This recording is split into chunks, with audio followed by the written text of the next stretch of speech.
Together, we will make America great again. RPN is not responsible for the views, actions, statements, or opinions of its guests, advertisers, or even its viewers. The information contained in this program is not to be confused with medical or legal advice. An appearance on this platform is not necessarily an endorsement, but as always, we encourage you to do your own research. Enjoy the show.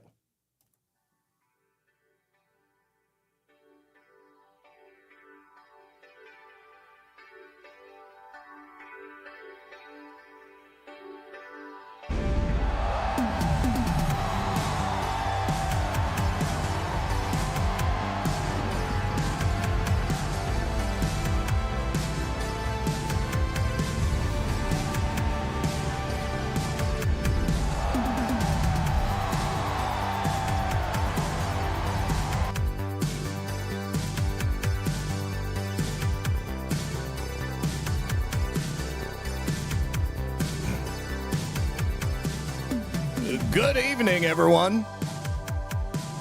And of course, welcome back. That's right, it's time for another very exciting episode of Red Pill News Live. Happy 250th birthday to America. It's actually tomorrow. Well, funny story, I believe it's actually July 2nd, but then they didn't sign the paperwork until the 4th, so we just go with the 4th. But it's tomorrow. I'm not going to be streaming tomorrow, so we're just going to call it a day. Happy birthday, America.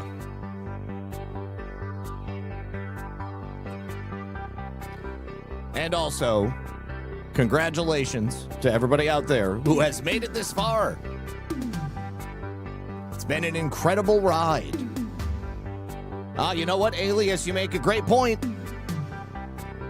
In some parts of the world, it's already July 4th, or it's approaching July 4th, so we might as well just say it. Happy birthday, America.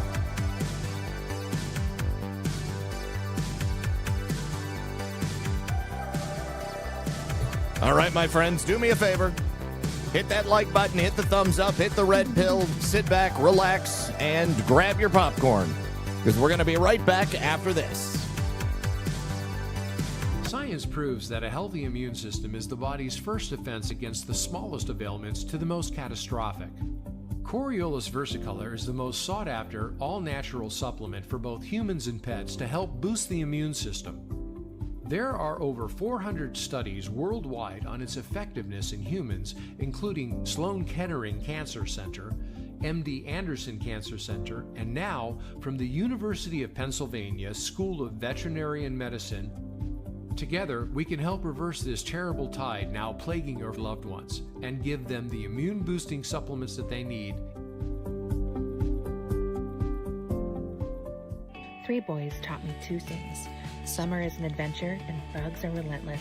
As an herbalist, I know you don't need harsh chemicals to protect your family. Here at Tamarack Garden, we've got you covered with natural sunscreen, mosquito and tick repellent that's even safe for your pets, a salve to draw out bug bites, and soothing sunburn cream, all made with the power of plants. Because we think summer memories should last longer than the bug bites. Tamarack Garden, protect your family naturally and eat your weeds. All right. Welcome back, everyone. Alias, I will just make you aware that the people voicing those 2 ads were all real people. Those were not AI-generated ads, although the AI-generated video that I made of America's 250th celebration, that was definitely generated by me. All right, come on. Give me that higher ISO. There we go. Okay, so today, you guys, we are going to open up with a couple of things, cool things from around America. First of all, we are going to hear a rendition of the Star-Spangled Banner as portrayed by Top Shot Dustin off Twitter. Happy 250th celebration, America.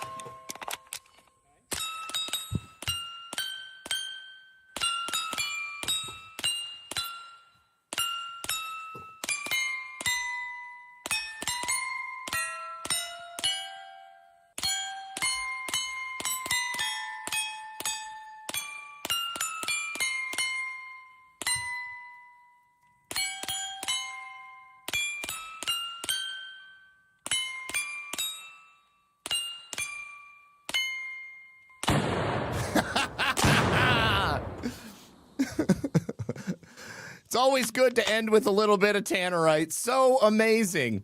It's crazy to me that he took the time to get all of those steel plates perfectly pitched and then set it up so that he could go ahead and make that beautiful rendition of steel targets playing the Star Spangled Banner. Good stuff, man. Very, very talented guy. All right. And yes, if you have any if you have any questions, I actually definitely did make that video showing the celebration of America's 250th birthday. Let me just go. I'll play it again because I'm actually rather proud of it. If you'll notice, I put President Trump's face on Mount Rushmore. So let me do this, and we're going to say A250, and I will add it to the directory, and here it is right here. Okay. And I'm going to have to make it so that you guys can actually hear the audio because I know that's not coming through. Let me see. Okay, so, oh, you know what? I'm going to have to pause it. And then where is it? A250, properties, audio properties. There we go. That should be it. Okay, here we go. So yes, take a look at everything, all of the splendor that I created in this video. This is Mount Rushmore if President Trump's face was on it. Let me tell you, it is very hard to get Grok or any other AI to add the face of President Trump to Mount Rushmore and make it look like it's carved out of stone. Nobody wanted to give me President Trump's face carved out of stone. They kept giving me like a picture of President Trump like kissing the camera, or they kept giving me just a picture of President Trump's head plastered on the mountain. Like this, I think I probably made like 50 iterations of this image, and every single time the fireworks would be different, and the background would be different, and the people would be different, and the America 250 sign would be different. It was very, very difficult. Finally, I got it where I wanted it, and then I fine-tuned it and made the video.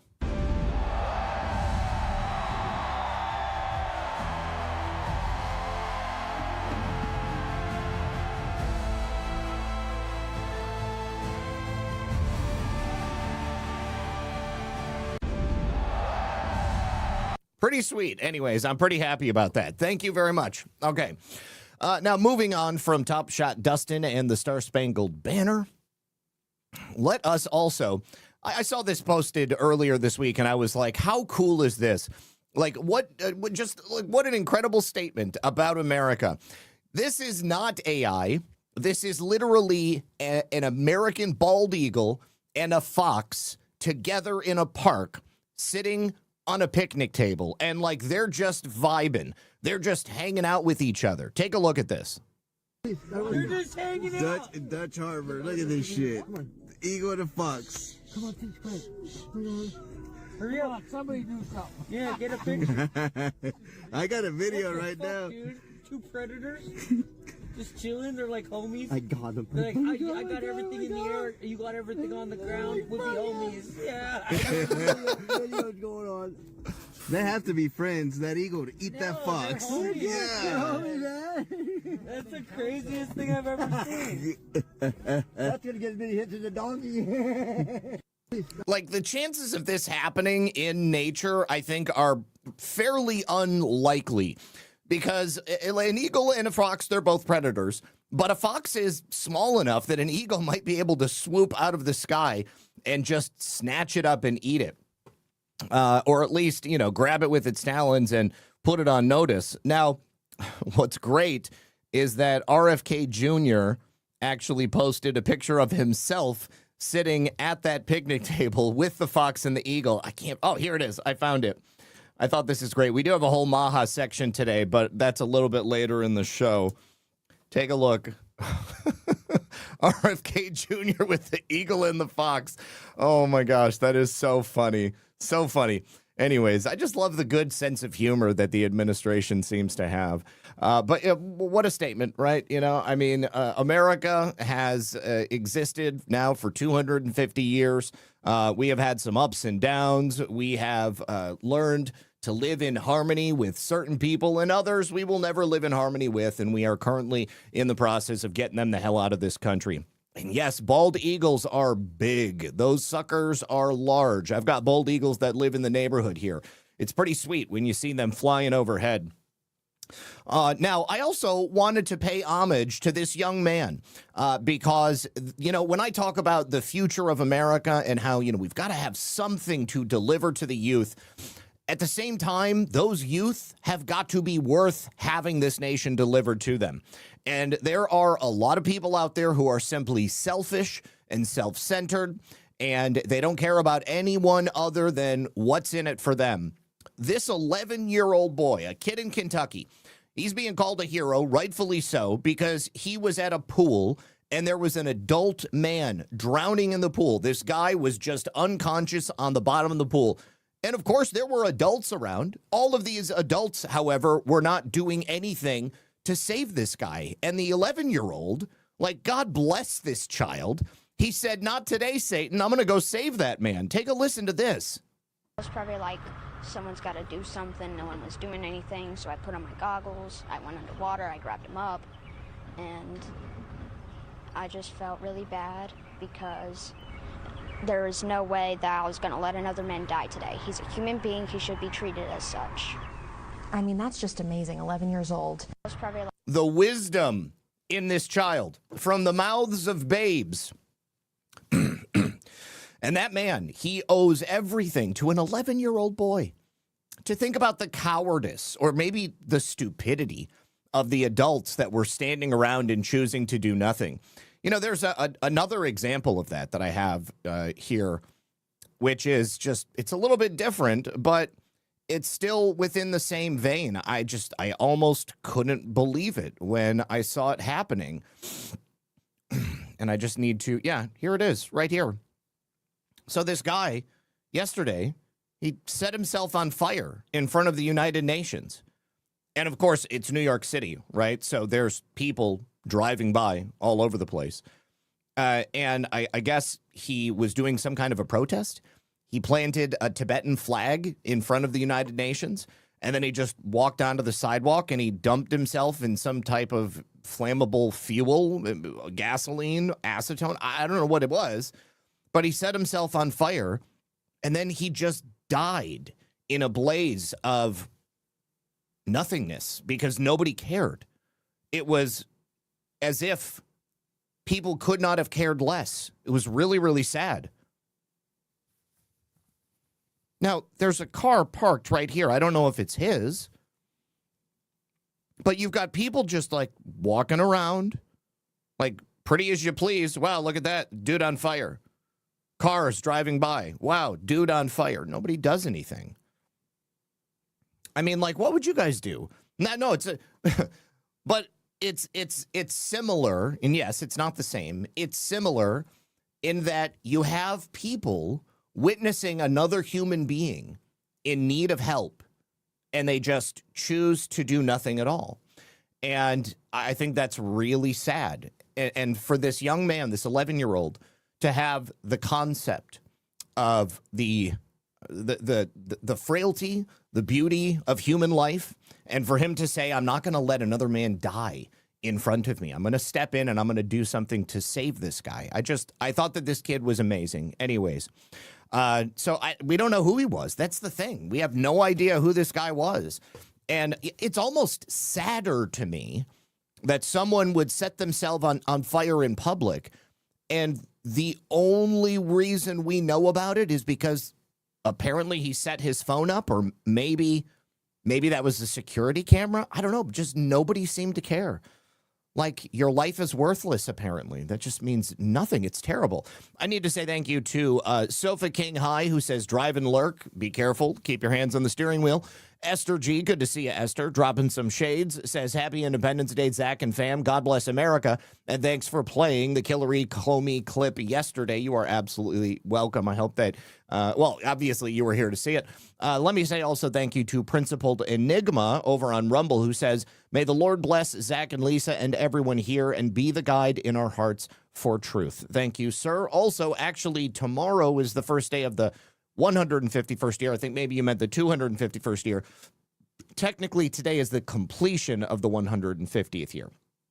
Jim Kyle, thank you for the $20 rant, says happy 4th, everyone. Also, thank you to Texas Jules and Annie Got Your Gun. Good to see you both, ladies. They are now both monthly supporters. Principled Enigma also says, this young man reminds me of what my father used to say. We grow smart too fast and wise too late. Children are just miniature adults, and most adults are overgrown children. Wise words. Texas Jules also say, didn't know I had to resubscribe, but here I am again. Can't get rid of me. I hope that we never get rid of you, Jules. And then, Jules, how kind of you. Thank you so much for also gifting 3 subscriptions to Eric Q Freedom. I've adapted, and I like fish. Thank you so much. Speaking of fish, I think I've made my mind up. I was considering supporting Jay Clayton because Jay Clayton is the lieutenant governor for the state of Florida. He's obviously been right there at the side of Governor DeSantis, and they feel like they've been a pretty good administration. However, I have learned a little bit more about Jay Clayton, and although I think that the man is a moral man, I think that he's a good-hearted man. I like his military history, and I certainly like the things that he has been present for in the DeSantis administration. I don't think he's really running. I haven't seen any advertisements for Jay Clayton. I haven't seen any signs for Jay Clayton. I haven't seen anything at all for Jay Clayton. I have seen a ton for Byron Donalds. It seems like the only candidate that you ever hear about is Byron Donalds. And if you don't hear about Byron Donalds, you hear about people dissing James Fishback. Now, I have to be honest, the reason I hadn't really even considered James Fishback as a relevant candidate is because he's just so based. I didn't think they were going to let him get this far. But they have done a lot to try to derail this guy, and he refuses to give up.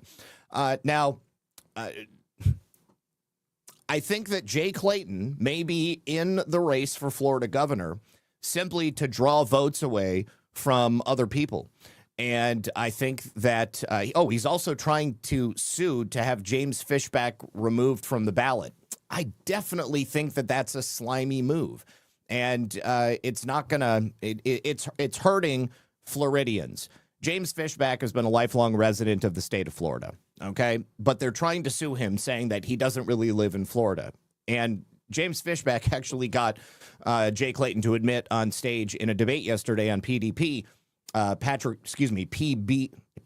Bet David, PBD, that James is a lifelong resident of Florida. Now, the reason, there's a whole bunch of reasons why I won't support Byron Donalds, because his past seems pretty scurrilous. He's got a couple of felony convictions. I think a man can redeem himself, but Byron Donalds refuses to debate anybody. Byron Donalds refuses to speak alongside any of the other candidates. And anytime a candidate does that, I am immediately distrustful. I've also looked into the people who are supporting Byron Donalds financially, and it looks like Byron Donalds is in bed with the deep state. This is my opinion based upon my investigations into Byron Donalds. And I like James Fishback because he is so based. And he said this last night during the debate on Patrick Bet David, PBD. To the 1,900 employers in Florida right now who are using H-1B foreign labor, I am warning you once and for all. Fire your foreign workers, hire back qualified Floridians, or you will face the ultimate wrath of the state of Florida. We must put our workers front of the line. Yeah! And when it comes down to it, at the end of the day, I'm America first. I am Florida first in America because I live in Florida. Now, I think that ultimately we're going to have a runoff down here in Florida. And if it comes between Clayton and Donalds, I will vote for Clayton. I personally think he would be a better governor. I also like him personally on like a real dude basis. And if I have to vote for Byron Donalds because there's nobody else, I'm going to vote for Byron Donalds. But I'm going to be gritting my teeth when I do it. But I am 100% behind James Fishback as it is right now. And I don't know that he really has a chance, but I think that he deserves it, okay? I think he deserves it. So Florida for Trump says Byron Donalds will be Florida's next governor. I mean, people say that, and I just don't want it to be true. So I am hoping that somebody else will be Florida's next governor. All right. Now, let us move on. While some around the nation are celebrating America's 250th, there are certain states where the people that are there are some people who are not celebrating America's 250th. There was a Ohio town that apparently was stacked with Somalis on their city council, and they raised the Somali flag over their city, and they have agreed not to do fireworks on the 4th of July. In Brockton, Massachusetts, the mayor, Moises Rodriguez, has just also announced a safety curfew and canceled America's 250th celebration for July 4th there as well. So this so-called curfew was enacted because of World Cup celebrations. I guess there was some vandalism and reckless driving, disorderly conduct, drunk in public, that sort of thing. And so beginning tonight at 10 p.m., you're not going to be able to go out after 10 p.m. So that means that essentially any of the fireworks celebrations are off. Anybody who otherwise would have wanted to hang out for the 4th of July, you can't do that now. It's basically like COVID 2.0, except they hate America even more. It's pretty interesting. So a resident of Brockton, Mass, confronted the mayor because of this curfew, and she was very upset because she's a patriotic American citizen, and she wants the right to be out there and celebrate with the rest of the residents of Brockton. Now, if you'll remember a couple of years ago during COVID, when they did cancel the 4th of July, California erupted, and they basically gave Gavin Newsom the big FU middle finger, and they went out and did fireworks anyways. And I thought that was awesome. I think that that's exactly what we need right now. Let's go ahead and take a listen. This is the reason why your electricity. Got to get past this commercial. Apparently, there's no way for me to mute these ads. Okay, so here she is. I believe she's on the steps of City Hall. And where's the volume? Here it is.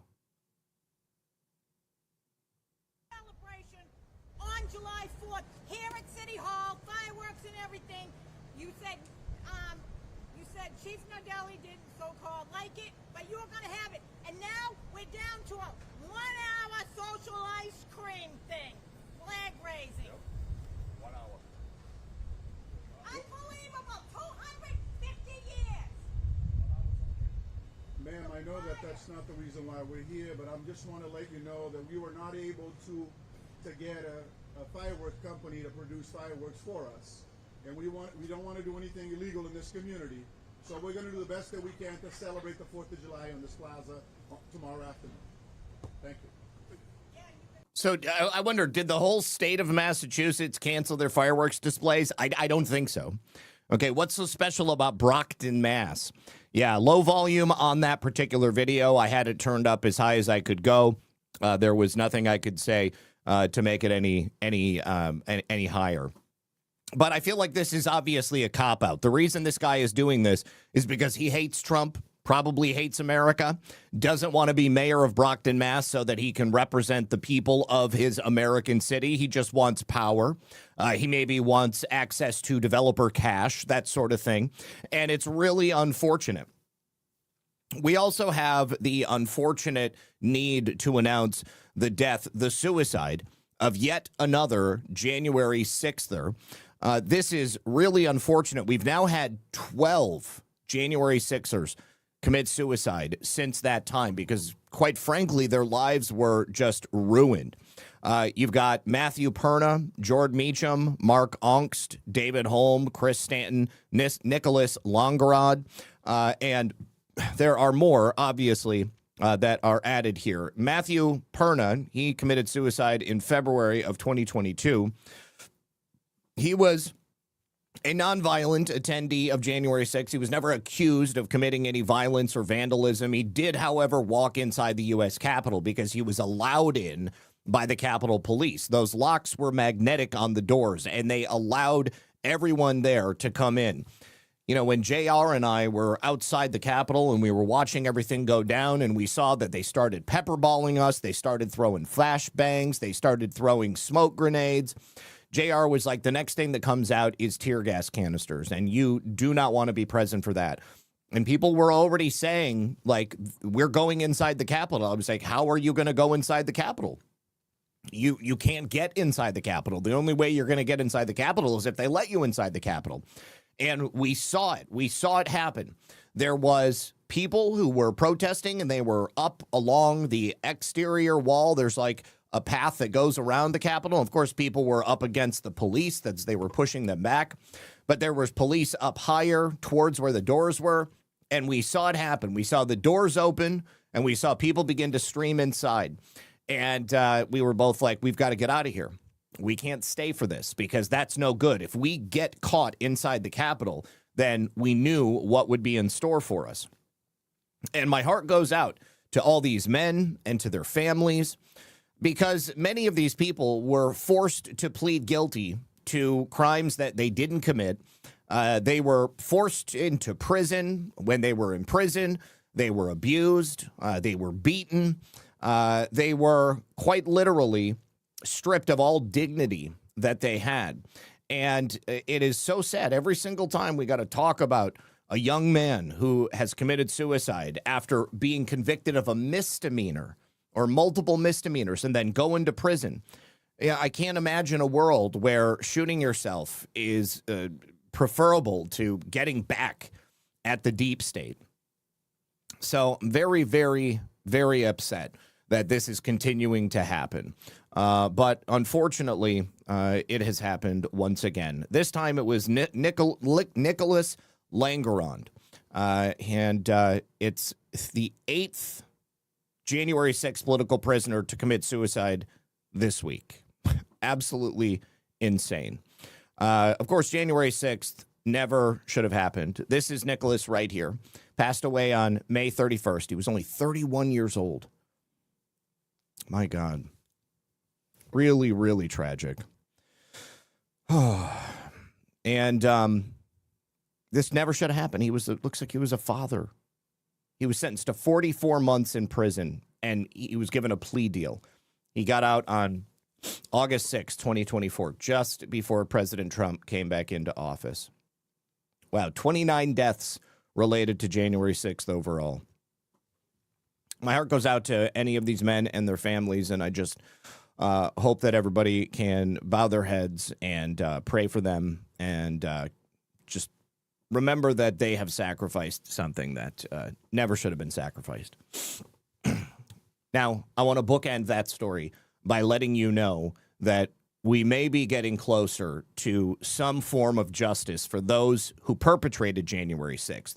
You might remember the maniac gangster cop, Michael Fanone. Michael Fanone was the guy with all of the neck tattoos who showed up at hearings and acted like he wanted to fight Ivan Reiklin and some of the members of Congress as they were questioning some of the people responsible for January 6th.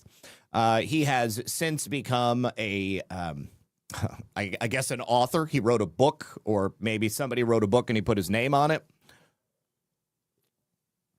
But now he's been criminally referred on 7 different counts. So, if you'll remember, Michael Fanone testified before Congress, gave a very heartfelt and emotional testimony that was totally fake. He described events that never took place. And when his body camera footage was finally released, which they tried desperately to suppress, it became very obvious that Fanone was a liar. He was a liar. And in my opinion, it's possible that he was a paid agitator. And now he's being criminally referred on at least 6 counts. And that criminal referral is coming from my good friend Ivan Reiklin. Now, Ivan submitted this referral to Acting Attorney General Todd Blanche. America great again. Oh, Curious Cat over on Ko-Fi. Thank you so much, Cat. If you will indulge me just a moment, I'll see if there is a message from her. She just says, Happy 4th. Happy 4th to you as well, Kat. Thank you so much. Hope you and your family have a good weekend. So, the criminal referral was handed over to Todd Blanche and District or Attorney General for the District of Columbia, Jeanine Pirro, on the 29th, so a couple of days ago. And the violations specify that there is a number of criminal actions that Fanone perpetrated, including making false statements to Congress, obstruction of official proceedings on Capitol grounds, assaulting and impeding certain officers and employees, and unlawful activity on Capitol grounds. Now, the situation I described, where he tried to fight both Ivan and some of the congressmen who were asking questions related to January 6th. This was at a House Judiciary hearing on January 22nd of this year. And Special Counsel Jack Smith was testifying at that time and defending his unlawful activities, the criminal prosecutions that he never should have attempted to bring because he was not lawfully appointed as a special counsel. He went after President Trump during the 2024 election cycle, and he and the deep state figured that it would be successful and they would never get caught with what they were trying to do. Now, Fanone got into a verbal altercation with Ivan at the hearing, and then he also made false statements about Ivan in front of law enforcement. And Daniel Goodwin, who is aligned with a group called Stop Hate, we've had them on the program before. Stop Hate's a group that seeks justice for those who were wrongfully persecuted and prosecuted because of January 6th. Raiklen actually said that he filed a lawsuit against Michael Fanone for $10 million. He said, as well, it's defamation, assault, and there's another count that deals with not threatening words, but untowardly bodily threats. You have my civil complaint against Fanone. We have a criminal investigation on Fanone going as we speak. And then there is also, depending on where that criminal investigation leads us, it shows us that Fanone was behind the coordinated vector of attacks to have people threaten me via interstate communications through means like emails, voicemails, as well as through the U.S. Postal Service in the form of postcards. Now, that would trigger a federal criminal charge based on the word and language that was used. And that could also trigger an investigation by the Department of Justice on its own merits alone. Now, Raiklen also called for the former police officer fainting Fanone as a way to mock his alleged unconscious state seen on his body camera footage during the events of January 6th. Goodwin chimed in and said that Fanone's body cam footage shows that it's all just fake. The guy said it was 4 minutes of being unconscious, which I think is a unique use of that word. Raiklen is sending that criminal referral to members of Congress as well as the DOJ.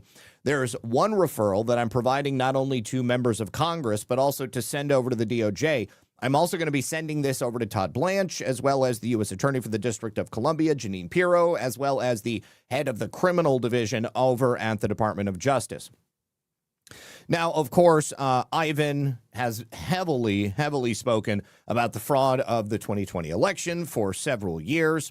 He said, and I believe all of you will agree with him, that it was an illegitimate election. They wanted their voices heard to provide courage to those in the chambers to do the right thing and to object to the illegitimate electors set forth by, at a minimum, 6 states. I argued that 39 states transmitted illegitimate electors, but the campaign only argued that 6 of them were illegitimate. Still, it was an illegitimate election, and we're starting to see more and more of that, and there's going to be more to come. Now, Representative Troy Nehls, who has had his own interactions with Fanone, did not hold back when he learned about Fanone's criminal referral. He said, "That doesn't surprise me. That guy, did you see him in my hearing? He was openly flicking me the bird. Did you see that? He said nasty things about me. What's nasty about this guy here? Nothing, but he's unstable, and he probably needs to get on some medication," Nehls said. He also said that Fanone is garbage, and he doesn't speak the truth very often. Now, also in that hearing, Fanone whispered, "F you," only he said the word under his breath during Jack Smith's testimony, as Nehls highlighted the failures of the U.S. Capitol leadership on January 6th. Representative Seth Moulton, who's a Democrat from Massachusetts, is hoping to primary longtime Democratic Massachusetts Senator Ed Markey. He had something different to say. He loves Fanone. He thinks Fanone is a hero. nobody who tried to overthrow our government, who tried to kill cops, tried to kill Mike Pence, tried to kill Nancy Pelosi should get a dime. They should go back to prison, Moulton said. And he's, of course, referring to President Trump's proposal for the 1776 Anti-Weaponization Fund to compensate victims who were wrongfully prosecuted. Now, Fanone had also previously testified to Congress, mentioned that shortly after January 6th on July 27th, 2021. He's become a bit of a media darling, a hero of the left since that time. He's continued to get trashy tattoos all over his body. And the left is now showing their inconsistency and hypocrisy once again by glorifying cops who were present at January 6th. But remember, it was like a year before that they were allowing the police stations in certain areas of the nation to be set on fire during the Summer of Love. They wanted to defund the cops. Well, if you are, I guess, a dirty cop, as some allege Michael Fanone was, then I suppose the Democrats love you. So Fanone's obstructive behavior and the threatening demeanor he exhibited towards not only Ranklin, but Nels and others on the committee seems to have gotten him in trouble. He's now got these criminal referrals. He's got the $10 million lawsuit by Ivan, and I hope that Ivan is successful not only in getting the indictments through the DOJ for Michael Fanone, but I hope that he also gets that $10 million payday. I don't know how likely that is, but I think that given the rising celebrity of Michael Fanone that he's been able to put together over the last couple of years, he just might have that $10 million to hand over. Briefly, I need to say thank you to Sean Joe for a pair of shades, for a can, for 1, 2, 3 cookies. I need to say thank you to 17 is coming for you for the cookie. And then Sean Joe, thank you for yet another cookie. I appreciate you, my friend. All right. Do me a favor, guys. If you haven't yet, consider hitting that like button. That would be very much appreciated. It really does help out in the algorithm to let people know that this is a show worth watching. If you also wouldn't mind, you could help sharing the broadcast. That would be really, really awesome. And I also have some more good news for you in the murder of Penn State student Billy Schmidt. Now, of course, his murder was tragic, but the good news is that the killers, both of the killers of 22-year-old Billy Schmidt, who was a budding journalism student at Penn State, have now both been arrested. We learned yesterday about the arrest of one of them, Abuzer Uten Fleming, a 16-year-old future scholar from the Pennsylvania area. He was arrested first, and now Kasim Smith, also another 16-year-old future scientist, has also been arrested. Now, it was Friday in Colorado that Abuzer Uten Fleming was arrested. His stepfather was arrested as well for trying to help him evade the authorities after he shot a young man in cold blood for no reason at all. And then, of course, as a result of the intense scrutiny surrounding this case, the other young scholar, Kasim Smith, surrendered himself to Philadelphia police. So if you don't know this story, the young man, Billy Schmidt, he had his phone stolen. He attempted to get his phone back. These young scholars, instead of giving his phone back, they punched him and hit him to the ground. And then when Billy pursued them once more to get his phone, the first scholar who was arrested turned around and shot him in the chest and killed him in cold blood, and then threw his phone down the street. I mean, it is quite literally the definition of a senseless slaying. Stepfather Hazel. Yeah, it was his stepfather who helped him run across the country to Colorado. From what I understand, both of these former future scientists are going to be charged as adults, and hopefully they will spend the rest of their lives in prison. And hopefully that won't be too long. All right. Now, I have a story for you about an AI data center. I would like to clarify my position on AI data centers. I did one story on AI data centers about a week ago where the subject of the story was the deleterious effects that the data center had on residents of the neighborhood in which it was built. I didn't give my larger opinion on artificial intelligence or data centers in that story. I merely commented on the unfortunate fact that the people living in this area have to deal with the noise pollution of this data center. Somebody thought that that meant that I am 100% against AI and data centers, and they sent me a long missive trying to convince me that AI data centers are necessary.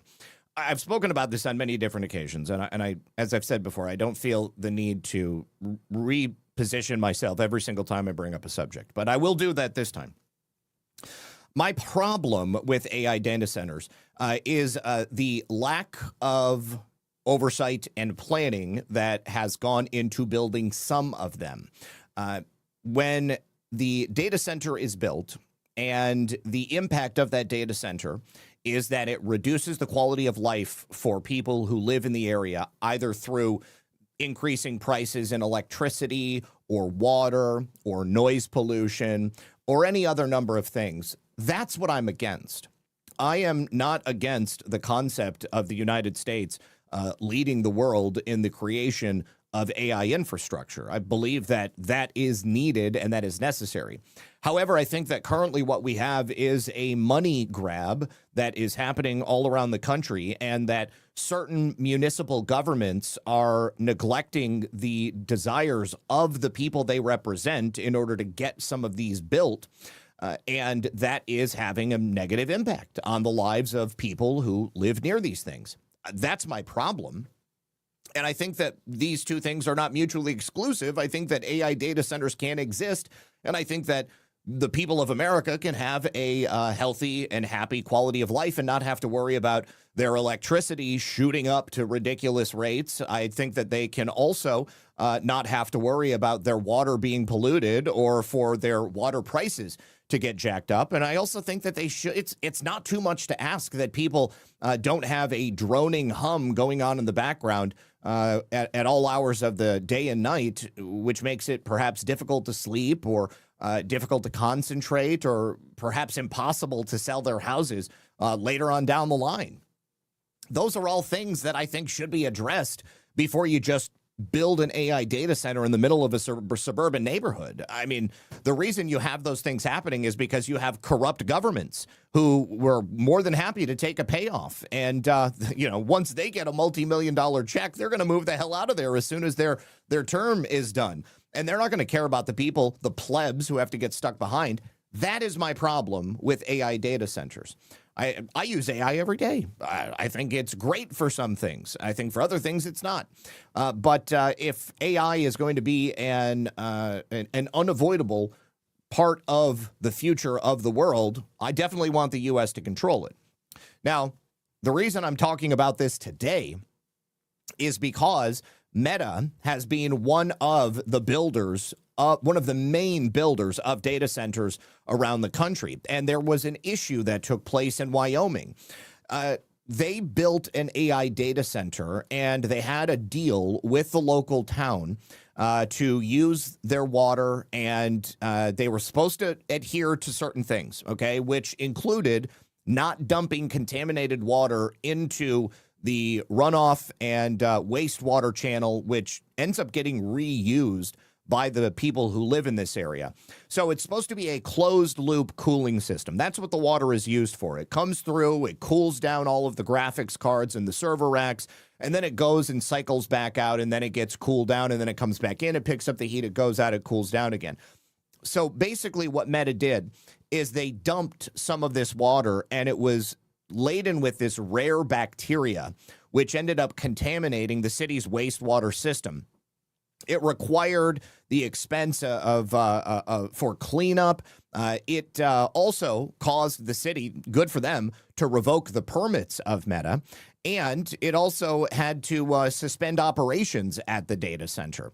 But the problem is that Cheyenne did not tell the people, and they basically kept it from them. And now they are essentially telling Meta that they can't dump any more wastewater. That, you know, this is another thing that I think needed to happen. If they're going to be dumping water that might be polluted, just clean the water. Put in an extra step. Make sure that you're not polluting an aquifer. Make sure that you're not polluting a river. Make sure that you're not dumping water that is too hot, that it's going to end up killing the ecosystem. Now, Meta owns and operates these various AI data centers through a sub company that is part of the larger Meta umbrella. It's called Goat Systems LLC. And Cheyenne has found that they were in significant non-compliance with the city's industrial pretreatment regulations after they discharged this water that was contaminated with the bacterium Pkwy. It's something that interfered with the operations of the city's reclamation facilities, and then it contaminated the municipal reuse water system, which again made it not safe for the people of Cheyenne to drink. So they've already got a major facility there. It's an 800,000 square foot data center called Project Cosmo. And now they've had their permits have been revoked. They're not allowed to dump any more water. And this is a lesson that I think cities, towns, municipal governments, and these companies need to learn. You can't abuse the people in the communities where you operate. But that is the problem that I tend to see most often, is that these AI data center companies, they tend to be so wealthy. They have so much money, and they've paid off everybody around them that they generally get away with this stuff. So I'm hoping that this is the last I have to report on this. But what's unfortunate is that we have all of these data centers that have been built up, and there's all of these plans for data centers going in all around the country. And I fully support people in these communities fighting to make sure that these data centers are not built on their back door, and that where they are built, they should not be within a certain distance of people who are going to be affected by the physical presence of them. These things have to be taken into consideration. It's like if you have a city, you have zoning for the city. Okay, you have residential, you have commercial, and then you have industrial, and then you have agriculture.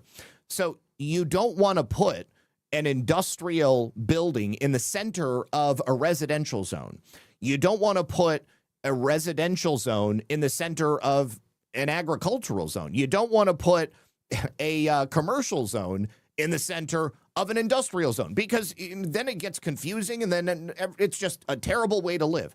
Okay, so people that are in charge of these things, start thinking about it from the perspective of the people who are going to be forced to live with this stuff.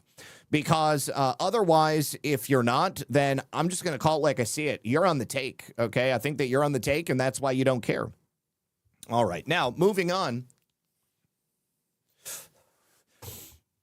I thought it would be good to do a spot check with RFK Jr. We've talked about a lot of the Make America Healthy agenda items, Make America Healthy Again agenda items, since RFK Jr. took over Health and Human Services.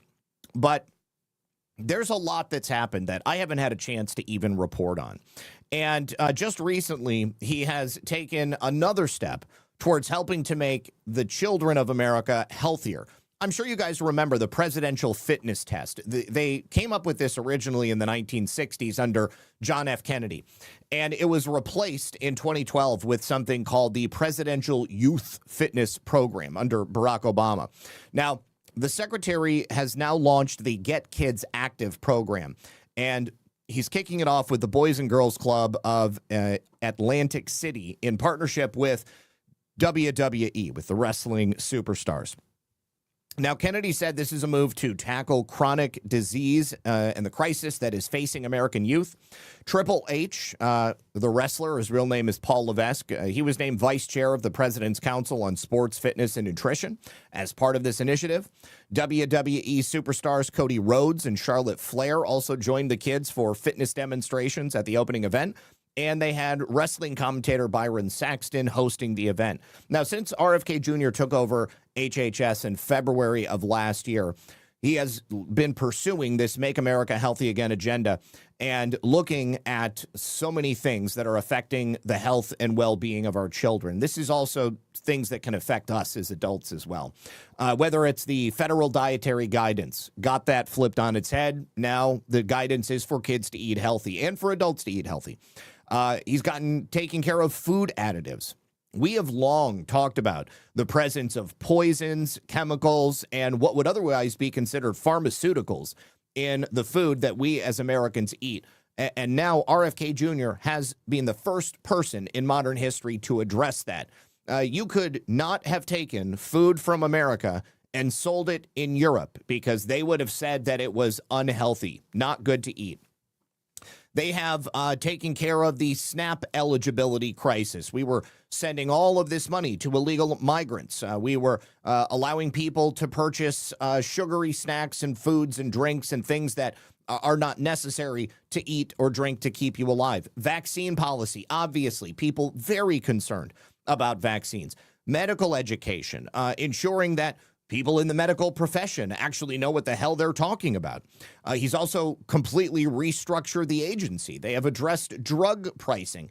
And there are still a number of other rules that they are addressing. And by the time the presidential election comes around in 2028, I can only imagine what other changes might have been made. Now, the most significant completed initiative that I mentioned there is the Dietary Guidelines for Americans. Now, this was released in January of this year. It was a coordinated effort between HHS and USDA. And the guidelines established the nutritional standards for SNAP, for school meals, and for other federal nutrition programs. And they advise against consuming highly processed foods, sugar-sweetened beverages, and they say that no amount of added sugar or non-nutritive sweeteners belongs in a healthy diet. You should shift away from the previous emphasis on limiting saturated fat. I eat as much fat as I want. I eat as much meat as I want. I eat non-processed foods. I try to only eat things if they've been prepared that have ingredients that I can identify. And I don't eat raw sugar in and of itself. I don't put sugar in my coffee. If I need to make my coffee sweeter, 9 times out of 10, I don't. I might put a little bit of honey in it, something like that. Benson Honey Farms. Use code REDPILL78. On food dyes, this is another big one. The FDA banned red number 3 under a Biden-era rule that was finalized in January of 2025. They found that it was causing cancer in lab rats. The FDA also made companies accelerate the removal of the 2027 legal deadline. And the FDA moved to revoke authorization for citrus red number 2 and orange B, and the removal of the 6 remaining synthetic dyes rests on a voluntary industry phase-out. And there are a number of these companies who have already started to remove these things from their products. And these are probably products I wouldn't be eating anyways, but let's just get them out of there and make sure we're not giving kids cancer. Kennedy has called it an understanding with industry rather than a binding mandate.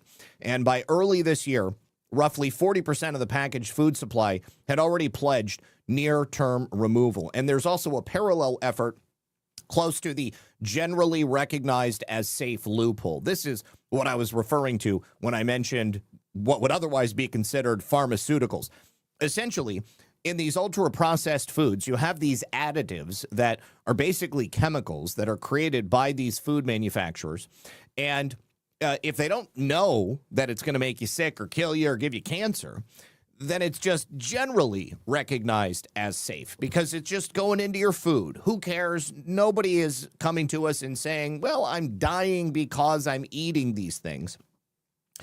But the thing about it is, if these chemicals were put into a pill and then given to you by a doctor, they would be indistinguishable from pharmaceuticals, and they would have to go through a little bit more scrutiny. Now, the USDA has approved waivers in 23 states allowing restrictions on SNAP purchases for items like soda and candy, with implementation that began in January of this year in 5 states.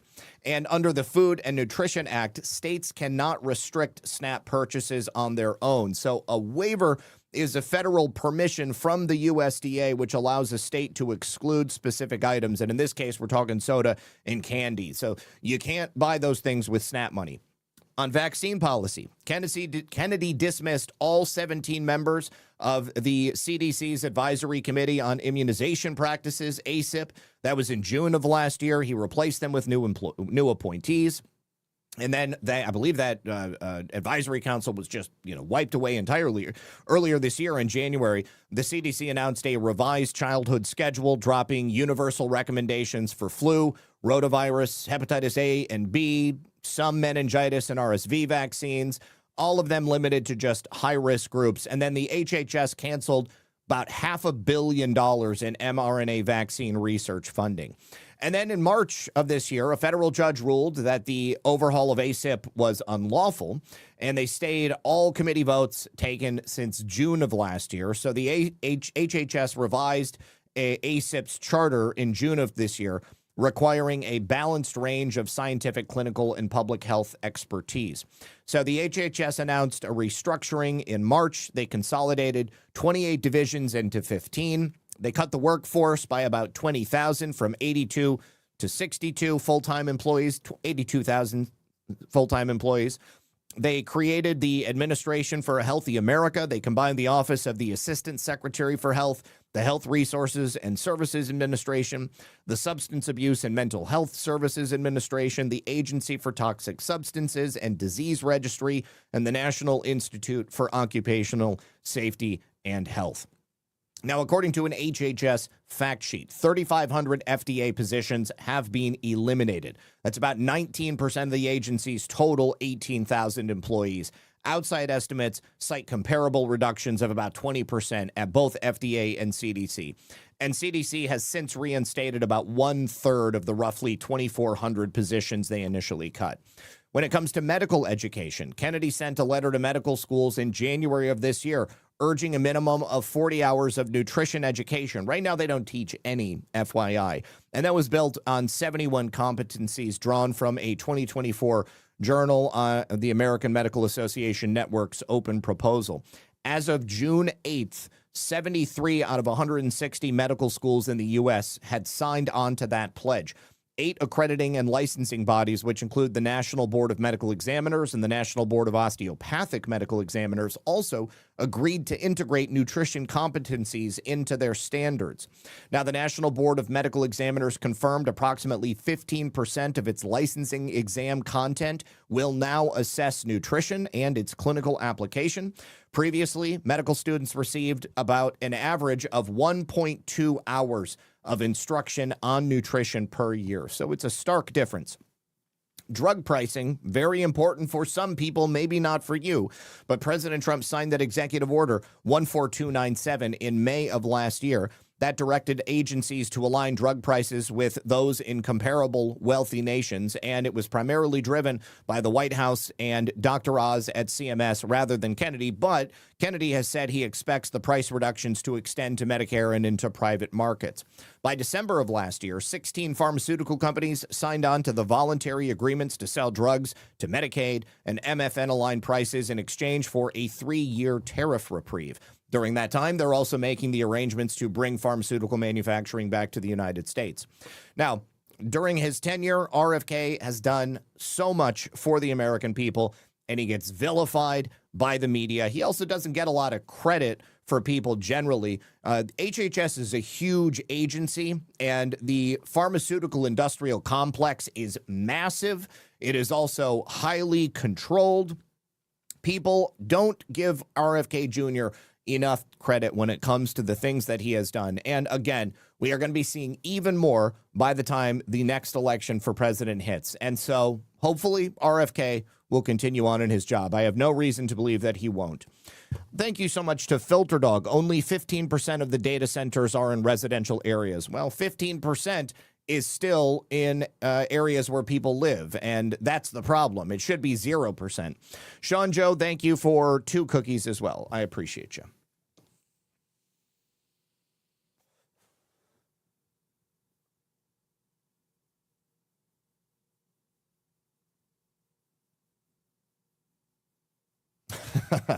It's not a problem, native Michigan Ojibwe. Hey, I took an Ojibwe language class in college because I'm from Michigan. We've got a lot of Ojibwe there. All right. Now, some really interesting news came out in relation to the case of Gavin Newsom in California. It turns out that the FBI used a Democrat insider as an informant to infiltrate Newsom's inner circle during the corruption probe.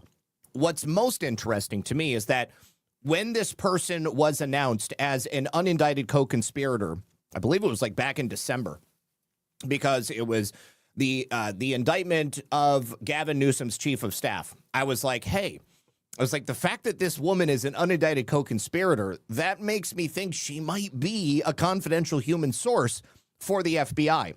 And now we've learned that that's actually exactly what she was.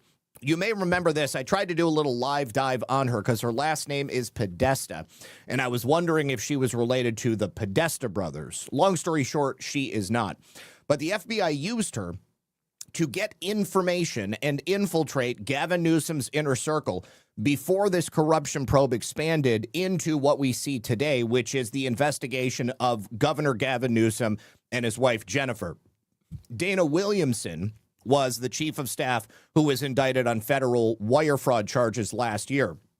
And Gavin Newsom, when he learned that he and his wife were being investigated, he was so upset. Yes, a Podesta arrested, just not the right Podesta. Her name just happens to be Podesta. She's not arrested, I'm sorry. But she was a confidential human source for the FBI. Gavin, remember, he did that press conference and he said, don't come after my wife, Donald Trump. You come after me. Okay, well, guess what? It's not Donald Trump coming after you, Gavin. It's the FBI. They're the ones who are coming after your wife. And maybe you can bring it up with AB and you guys can make an arrangement. So the people close to Newsom have all been subpoenaed for their records. People close to Jennifer Newsom, obviously, their financial institutions have been reached out to. All of Jennifer Newsom's nonprofit arrangements, Gavin Newsom's nonprofit arrangements. And they're looking into the business dealings that these two have been party to since Gavin Newsom has been in power. I wouldn't be surprised if this investigation extended beyond Gavin Newsom's time as governor, because he's been part of the Pelosi network for many, many years. And of course, he was the mayor of San Francisco for a number of years before becoming the governor of California. And the other part about this is, even if Donald Trump wants to get Gavin Newsom, and I'm sure he does, I'm sure that he does want to get Gavin Newsom. Why not? Get him. I want to get Gavin Newsom. I want to see it happen. But the investigation started under the Biden administration. This isn't like a new thing. It may have picked up steam during the Trump administration, but he was already being investigated. So Alexis Podesta is the confidential human source that we're talking about. The FBI approached her and they asked her to wear a wire and record conversations that were taking place as they were investigating Dana Williamson. They wanted to get more information. So they basically set her up as a mole, sent her into Gavin Newsom's political orbit, and they investigated Dana Williamson. I'm sure they were at the same time investigating Gavin and Jennifer Newsom as well. Now, Alexis Podesta is a well-known California Democrat insider. She's a 45-year-old woman. She secretly recorded these conversations during the time that they were building the case against Dana Williamson, who is 53 and pled guilty to federal fraud and tax charges back in May. The revelation that she was wearing a wire going back as far as June 2004 means that it was nearly a full 2 years of her getting information inside the Newsom camp before any of this even was on the radar of Gavin Newsom. That is a pretty big deal. Think about how much dirt she could have dug up. How many recordings of Gavin Newsom's criminal actions and Jennifer Newsom's criminal actions could have been committed to record before Gavin Newsom learned that anything was going on. So this explains why a wide swath of Sacramento political insiders and lobbyists were stunned when they received FBI letters last fall informing them that their phone calls had been intercepted during the investigation, even though they basically had little to no connection to Miss Williamson. Alexis wore a wire and Dana did not, said McGregor Scott. That is the lawyer for Dana Williamson. He's also a former U.S. attorney for the Eastern District of California. It's the Eastern District of California that is investigating Gavin and Jennifer Newsom. So this disclosure comes as Newsom announced last month that he and his wife, whose nonprofit has been burning through money in recent years, as well as members of the governor's inner circle, are all under federal investigation.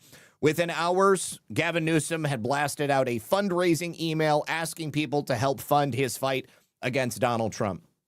Now, what did they determine during the 2 years that Miss Podesta was listening in on the Newsoms and Williamson and all of that? We don't know. And we're not going to find that out until we get to a point where Gavin and Jennifer receive indictments and then evidence is presented in court. But make no mistake, this is a big deal. This is a big freaking deal. I cannot wait to see what happens. All right. Now, also in California, we've been told by Democrats on so many occasions that illegal aliens can't receive welfare. Illegal aliens can't receive Medicaid. They can't get free health care. And California has actually lost a fair amount of federal funding because they actually were providing free health care to illegal aliens. Now, what we have here is a text message that was sent out to California residents from the state government, Sacramento, telling them that the California Medicaid program is still going to honor Medi-Cal patients who just happen to be illegal aliens. Check this out. SNAHC update. Coverage for undocumented Medi-Cal patients will continue. If you have questions about your coverage or need assistance, call SNAH at 916-341-0575. We're here to help. All right, so I'm actually going to be calling them this weekend and pretending to be an illegal alien. And I'm going to get it all on audio, and then I'll come back and I'll play it for you guys next week. So just keep your ears open for that one. Remind me to bring that back. An update for us as well on all of these incidences of work trucks and contractor vehicles and lawn care companies just appearing to be abandoned on the side of the road. So the New York Times has reported that in the last 5 days, ICE has surged all around America, and there have been about 10,000 arrests just in the last 5 days. Clearly, the administration is not happy with the slowdown that we had in ICE arrests. And this is also likely connected to the raids that I reported on yesterday in both Florida and Alabama. It's also being confirmed by the administration that they are 100% going after the employers who are hiring these illegal aliens. So let's hear it from Anti-Sync because they are giving us goals and they are going to continue arresting people all around the country. And I'm just going to put it out there again, federal government, let's have a special auction site set up for the American people to bid on the tools and the vehicles that are left behind by these illegal aliens. Let's give the American people a leg up.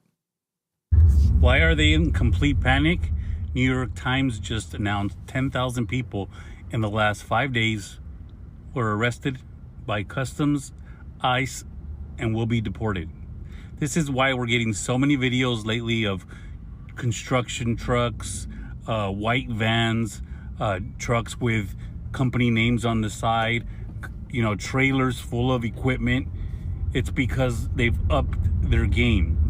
Their new record or mandatory goal is 2,500 people a day need to be deported. So they've stepped it up, and we're seeing it all over Texas. Work trucks are being left behind, and random people are putting them up saying, if you recognize the truck, they took them all. Come get the truck, come get the trailer. They all end up in the impound unless somebody comes and takes them. They're also getting looted by, yeah, you guessed it, other illegals. So I wonder what the law is on this stuff. I mean, if the owner of that truck is an illegal alien who is being arrested and deported, who's going to say that you stole that truck? I mean, nobody is going to say that you stole that truck. You just got a free truck. I'm going to call it. I'm going to say, hey, if you see a truck just sitting on the side of the road with the keys in the glove box and the name on the registration is like Jose Riviera, you may have just found a ground score, okay? So tell me if you guys come across anything over this weekend. I definitely want to hear about it. All right, now, we also have some tragic confirmation for something that I think all of us expected. Over the weekend, there was a tragic event that happened in Massachusetts. A Massachusetts state trooper was killed by a truck driver in an accident that didn't need to happen. Initially, the media was not releasing the name of the truck driver. They didn't release any information about the truck driver. Then we got the name of the truck driver, and the police wheeled him out, and a lot of people said, you know what? I bet you that guy's an illegal. There were a couple of clues, but looked even more likely when we saw him. Turns out that, yeah, actually, he is an illegal alien. He's an illegal alien from Haiti. He has TPS. His name is Michael Bond, and he got a commercial driver's license from the state of Massachusetts. Let's go ahead and take a listen to this. This is him being wheeled out. 33-year-old Michael Bond in Schuylkill County yesterday. Video shows officers wheeling him out of the state police barracks in the borough of Frackville. Authorities say Bond crashed a tractor trailer he was driving into Trooper Michael Pahara yesterday morning in Cass Township. Pahara was inspecting a different tractor trailer along I-81 at the time.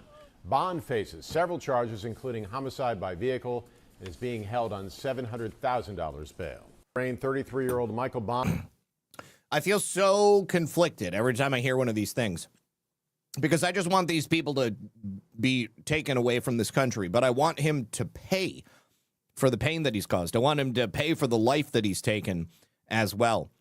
It's just so awful every single time. Oh, I'm sorry. It was Massachusetts is where the guy was from. Pennsylvania is where the trooper was.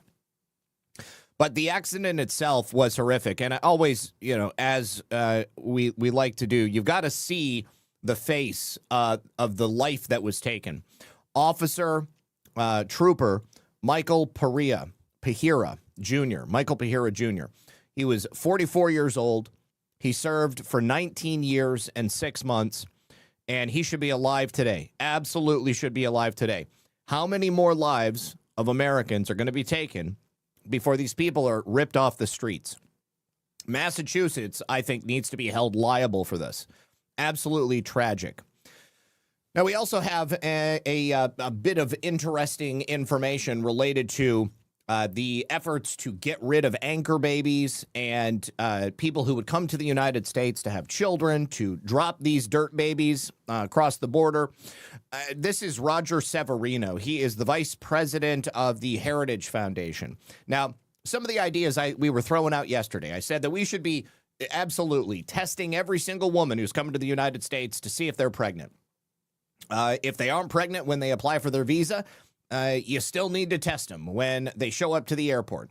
You need to test them when they're coming through Customs and Border Patrol, when they come in through an international airport. We need to make sure that these people are not like hiding the fact that they're about to have a baby. So Roger Severino commented because he saw J.D. Vance endorsing some ideas that he had to sort of put a stop to this birth tourism, and from places like China, because they're the #1 nation that's exploited it. He also says, I'd like to offer you some even bolder ideas to save our national sovereignty. So far, solutions to the anchor baby problem have focused on the anchors, but the SCOTUS decision requires renewing focus on the boats they tether and ending their incentives to give birth here. So here's how we do it. You take all of the conditions in the original Trump executive order, and you direct all of the consequences onto foreigners who exploit loophole citizenship by declaring them persona non grata. Now, another one of the ideas that I mentioned live on the air was that if by some reason somebody from another country comes here to the United States, and let's say that they, even if they do test that they are not pregnant, what if they're here for a long-term visa? What if they're here as part of a student program or something like that? As part of the visa application process, we ask these women to explicitly sign a waiver to any claim to U.S. citizenship if they ever do have a child here. Now, this is very similar to what Roger is suggesting. He says specifically if an alien without legal permanent residency chooses to have a child on U.S. soil, the foreign parents must either renounce the child's American citizenship or they lose the ability to ever again legally step foot in the United States. It's their choice. So those are two options. You know, one of them, obviously, the one that I had suggested yesterday, but I think that's brilliant. You tell them that, okay, because you're having a baby here, you are never allowed to come back into the United States ever again. I mean, obviously, that child is not going to be more likely to come to the United States if they don't have somebody that they're going to have to take care of them. Under the Immigration and Nationality Act, 8 U.S.C. 1182F, the president has broad power to suspend or restrict entry of any class of foreign nationals that the president determines would be detrimental to the interests of the United States. The president should use this authority to deem such foreigners, 1, permanently ineligible for U.S. entry visas under any visa type, whether visitor, student, work, or otherwise, or 2, permanently ineligible to petition for asylum, refugee, or temporary protected status. Why not do both? Let's do both of them. Make them ineligible to set foot in the United States for any of these reasons, whether they do want to come back and work, or they want to become a student, or they just want to visit on vacation. Make it so that they are ineligible for entry to the United States. And then number 3, also make them permanently ineligible for lottery or any family-based entry. So that's the chain migration. And finally, permanently ineligible to petition for any legal residency or U.S. citizenship whatsoever, including by future marriage to an American citizen. Now, foreigners cynically use their children as tools to get lawful access to the U.S., its resources, and its opportunities that were paid for in blood and treasure by generations of Americans that came before them. Forever shut the door to that access, and birth tourism would plummet overnight. But what about the people who would defy any ban or who are already here illegally? Well, that's a tougher problem, but it's still addressable. The lawbreakers would have known that if they exploit loophole citizenship and choose not to renounce their child's U.S. citizenship, they will have automatically moved themselves up on the deportation tracking and priority list. The president can also exercise his discretion under the INA to strip away common procedural tools immigration lawyers use to delay or withhold removal, and can require expedited deportation once they are caught, as we currently do with repeat offenders and criminals. Now, Congress, for its part, should codify these changes to prevent any potential future open borders president from unilaterally undoing them. It may also need to create mechanisms for a parent covered by the executive order to be able to renounce their child's American citizenship as an exercise of their parental rights, especially in cases of truly accidental births on American soil. States, too, have a role to play in limiting perverse incentives. For example, they can require parents who are here illegally to pay for the public schooling of their children, whether U.S. citizen or not, and thereby prompt the court to visit the wrongfully decided Plyler versus Doe decision of 1982. People are furious because the biggest court rewrite of the Constitution since Obergefell has placed our national identity at the mercy of foreigners making decisions according to their interests on their timing and their terms. In the American system of government, for every egregious SCOTUS decision, there should be an equal and opposite reaction from the other federal branches, the states and the people. It's how our system is designed, and we should exercise what power to make sure it is Americans, and only Americans, who decide who can join our great nation. Such a wonderful set of ideas, and I sincerely hope that J.D. Vance or somebody else is paying attention so that they can begin to implement these things, because this could be done right now. This could unilaterally absolutely be done right now under the power vested in the executive office of the president. So please, somebody, listen, take care of this.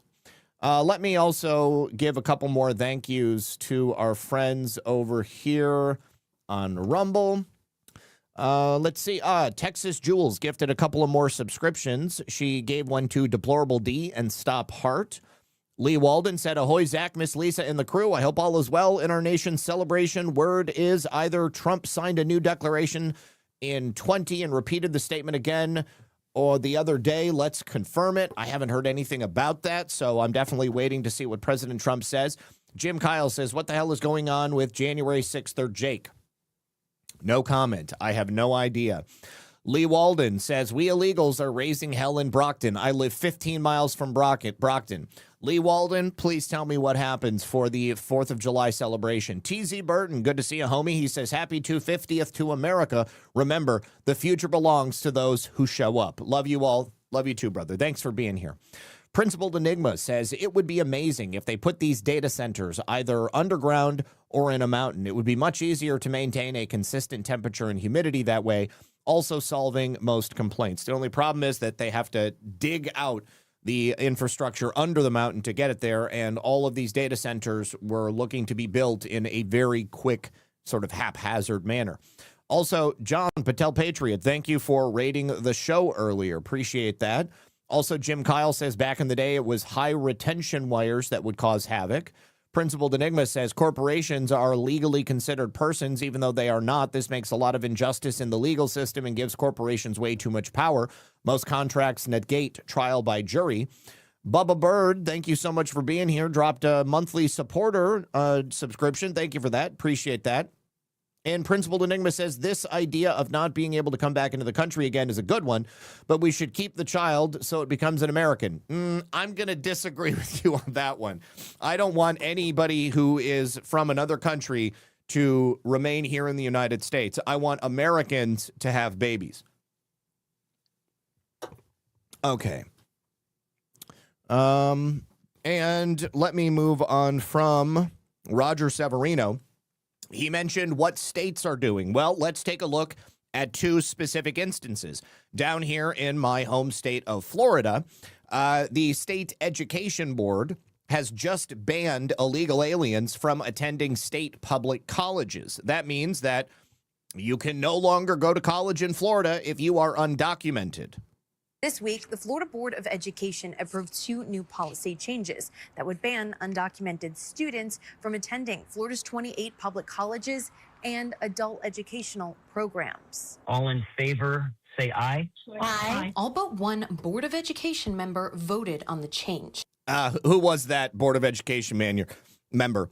Daniel Faganholy? I don't know. It's crossed out, so I can't see it in full, in its entirety, but it looks like Daniel P. Faganholy. I think, well, anyways, everybody else voted for it. Thank you. Thank you so much.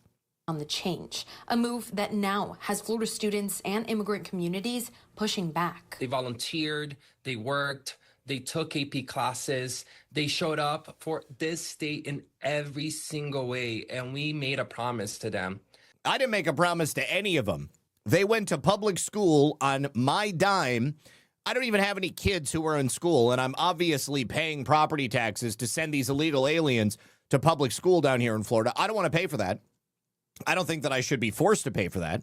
And I really liked Roger's idea, force the illegal alien parents to pay for the education of their children if they're going to be sending them here. But if you're illegal, you can no longer go to college, so you might as well just go back to your home country. And now we are telling them that the finish line has been moved. Advocates say the impact wouldn't just be felt by students. They argued the change could cost the college system an estimated $15 million. Well, that's $15 million spread out across all of the colleges in Florida. It's a relatively little amount, and it's money that otherwise they wouldn't have received. Or just hear me out here, they might have received if Florida residents, the children of Florida residents, were able to get into those colleges, because every single illegal alien that takes up the spot at a Florida university, that means that a Florida resident, an American citizen, can't go to that university. So the money is going to make itself up. Lost tuition and fees. The proposal comes just 1 week after the Florida Board of Governors took their first steps towards adopting a similar ban at state universities. Last year, the legislature voted to remove in-state tuition for undocumented students, repealing a law that had been in place since 2014. Now that we've addressed the tuition issue and aren't given the tuition breaks for some here legally, then this is the next step. Supporters like Governor Ron DeSantis say college seats should be reserved for Florida residents and U.S. citizens. I would rather have that spot go to a Florida resident. Here at the Capitol, a potential legal hurdle is emerging. A legislative oversight committee is stepping in, sending this letter to the Department of Education. The Joint Administrative Procedures Committee is questioning whether education officials have the legal authority to make these changes without action from the legislature. Right now, it remains unclear whether current students will be affected, as the new policy was written with a focus on enrollment requirements. We'll be keeping... Well, the current enrolled students are already done with this semester, unless they're in, like, the summer semester. So if they're already in this current summer semester, I say let them finish, but they will not be able to enroll in the next semester, which will be for the fall. I have two more thank yous. Mr. Grass 41, he says, first program, glad I found you. Hey, brother, I'm glad you're here. Hope you enjoy. Thank you very much for stopping by. Hit that like button if you haven't. Principled Enigma also says, actually, I do kind of agree with you in your pushback. Sometimes I spout off. Thanks for putting up with that, bro. Hey, it's not a problem. Thank you for supporting us. And absolutely, thank you for being here, as always. A close eye out here at the Capitol. Mackenzie Laporte, 8 on your side. All right. So, yes, all illegals out for everything. We also have a big victory in North Carolina. Now, the governor of North Carolina, who is a Democrat, had attempted to veto a law that was passed by the North Carolina state legislature. Luckily, it had such strong support that they were able to override the governor's veto, and they pushed this law into effect. So there will be no more taxpayer-funded welfare, housing, or handouts of any kind for illegal aliens in the state of North Carolina. Also, as part of this law, state law enforcement must now join up with the 287G program to team up with ICE to get these deportations done. Taxpayers have obviously been footing the bill in the state of North Carolina on many of these things for a very long time, and putting Americans first means that we don't put up with illegal aliens at all. I don't care whether you call them undocumented. I don't care whether you call them migrants. I call them illegal. They are not supposed to be here. They have broken the law. They should not be receiving any benefits that a citizen of the United States of America would otherwise receive. Every single dollar, every single piece of help that is supposed to go to an American citizen going to an illegal alien, it means that an American is not getting the help that they need. All right, now we also have, just in time for America's 250th birthday, the final release of an Inspector General report on the attempted assassination of President Trump at Butler, Pennsylvania. Now, the big takeaway from here is that the Secret Service has a lot of growing up to do. Apparently, they completely blew every opportunity they had to put President Trump out of harm's way. A lot of incompetence on display here in this report. So this came from the Department of Homeland Security's Office of Inspector General, and it is quite literally a devastating indictment about the practices and the level of skill on display at the Secret Service. Now, things have changed since then, but due to the fact that this is a heavily compartmentalized agency, I don't think that we really know how much things have changed. But it's undeniable. There were a series of catastrophic security failures that took place on July 14th, 2024, at President Trump's rally in Butler, Pennsylvania.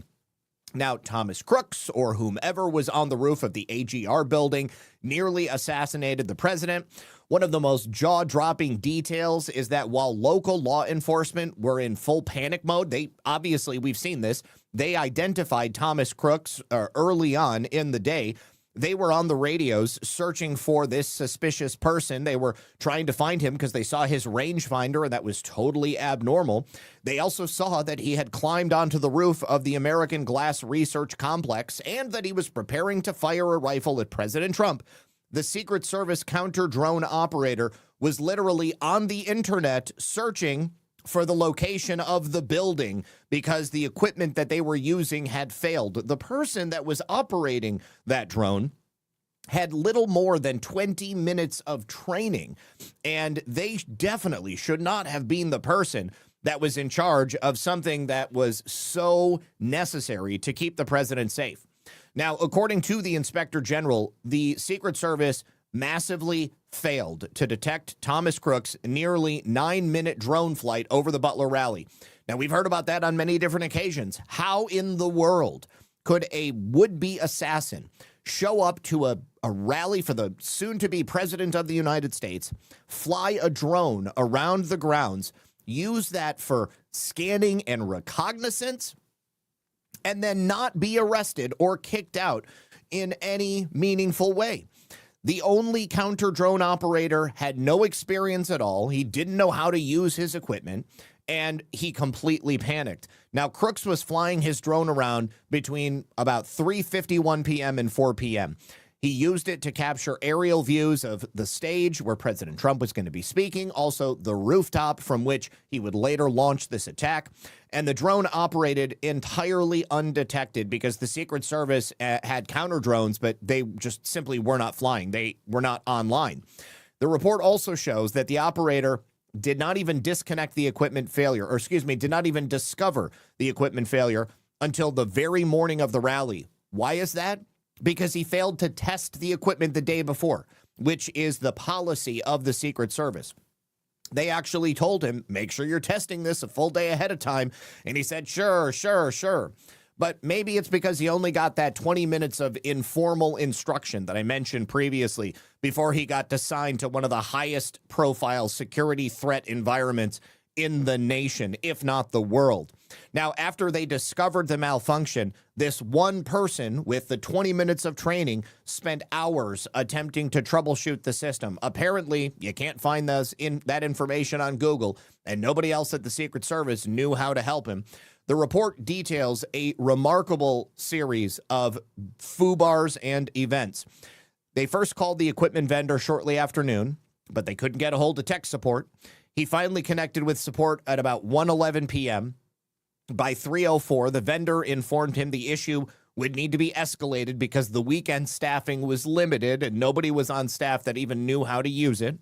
While technical support kept him on hold, Thomas Crooks launched and completed his own surveillance drone flight, and the system was never restored until about 4:29 p.m. That was nearly half an hour after Thomas Crooks had already finished scouting the attack route. And the OIG used a 3D model of the site to confirm the drone's path and show what Thomas Crooks could actually see. That is that 3D model right here that they made. Now, they also went on to make further notes stating that the operator ultimately learned that there was a broken Ethernet cable, which had become the reason the system was disabled. He replaced it with one he borrowed from the president's audio-visual crew. And then, according to the IG, he experienced technical security division personnel that had been assigned as originally requested, but the manufacturers and the malfunction likely could have been resolved before Thomas Crooks ever launched his drone. It just wasn't. Also, according to the report, the Secret Service did not establish a joint communications room with local law enforcement. If you'll remember, going back to the days and weeks after when they were trying to figure out where the security lapses was, it turned out that these people, these various groups, just were not in communication with each other. They all had radios, but everybody was on different channels. And so nobody was actually communicating with each other. So they're supposed to have like a central location where they go. They say, okay, listen, we're going to have one of our guys, you're going to have one of your guys, and we're going to have one of their guys. And we're all going to be in the same area together so that if we need to communicate, we can. What they did was set up their own room with the Pennsylvania State Police, but local agencies were operating out of a different mobile command center that was like 257 yards away. So what was the result? The result was total chaos. The deaths of innocents. President Trump nearly losing his life. Local law enforcement's communication room got 102 radio transmissions about this increasingly urgent search for the suspicious person, later identified as Crooks. Secret Service communications room only got 5 phone calls and 3 text messages, and they never received the critical transmission stating that the suspect was on the roof with a long gun, even though they saw it ahead of time. This sort of explains why people seemingly just stood there with their dicks in their hands, pardon my language, and just basically did nothing at all. Now, at 6:09 p.m., when local law enforcement called the Secret Service room warning there's a suspicious person on the AGR roof, the communications room supervisor and the counter drone operator didn't even ask for the location of the building. Oh, I guess. Okay, a guy on the roof. Which roof? I don't know. Don't need to ask. The operator then started Googling that building and then basically did not treat it as an immediate threat, even though it clearly was.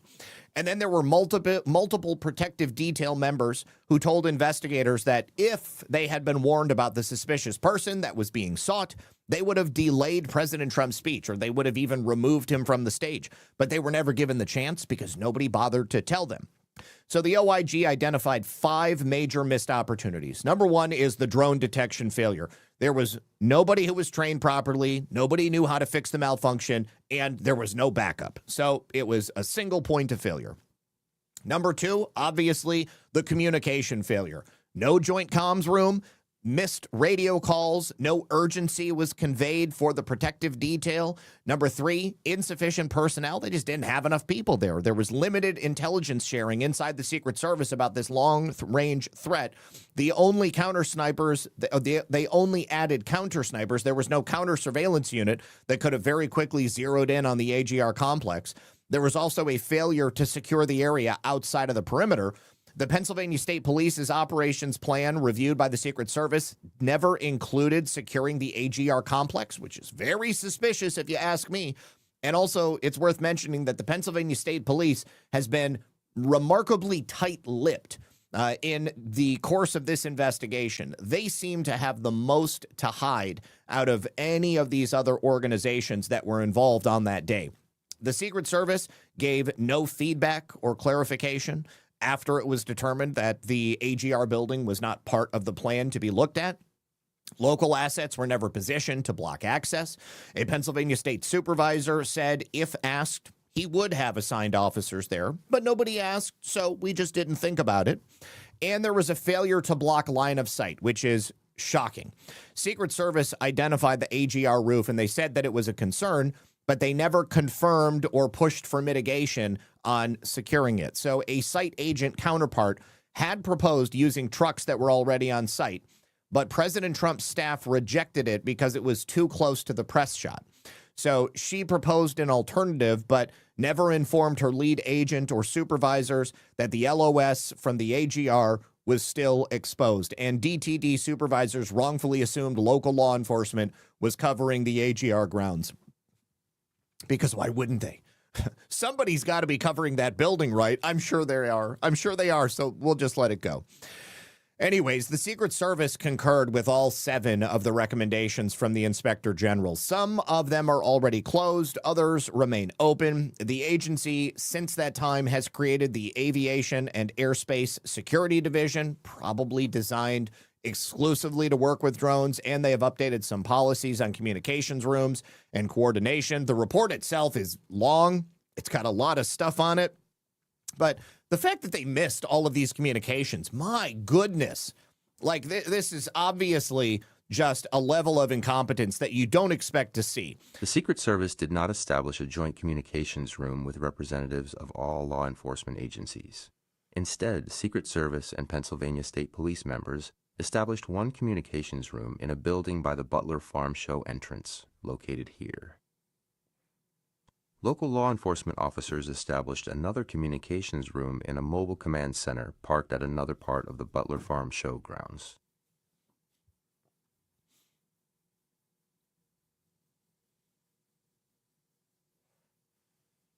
Even though there were separate communications rooms, the Secret Service made no attempt to exchange radios with local law enforcement officers.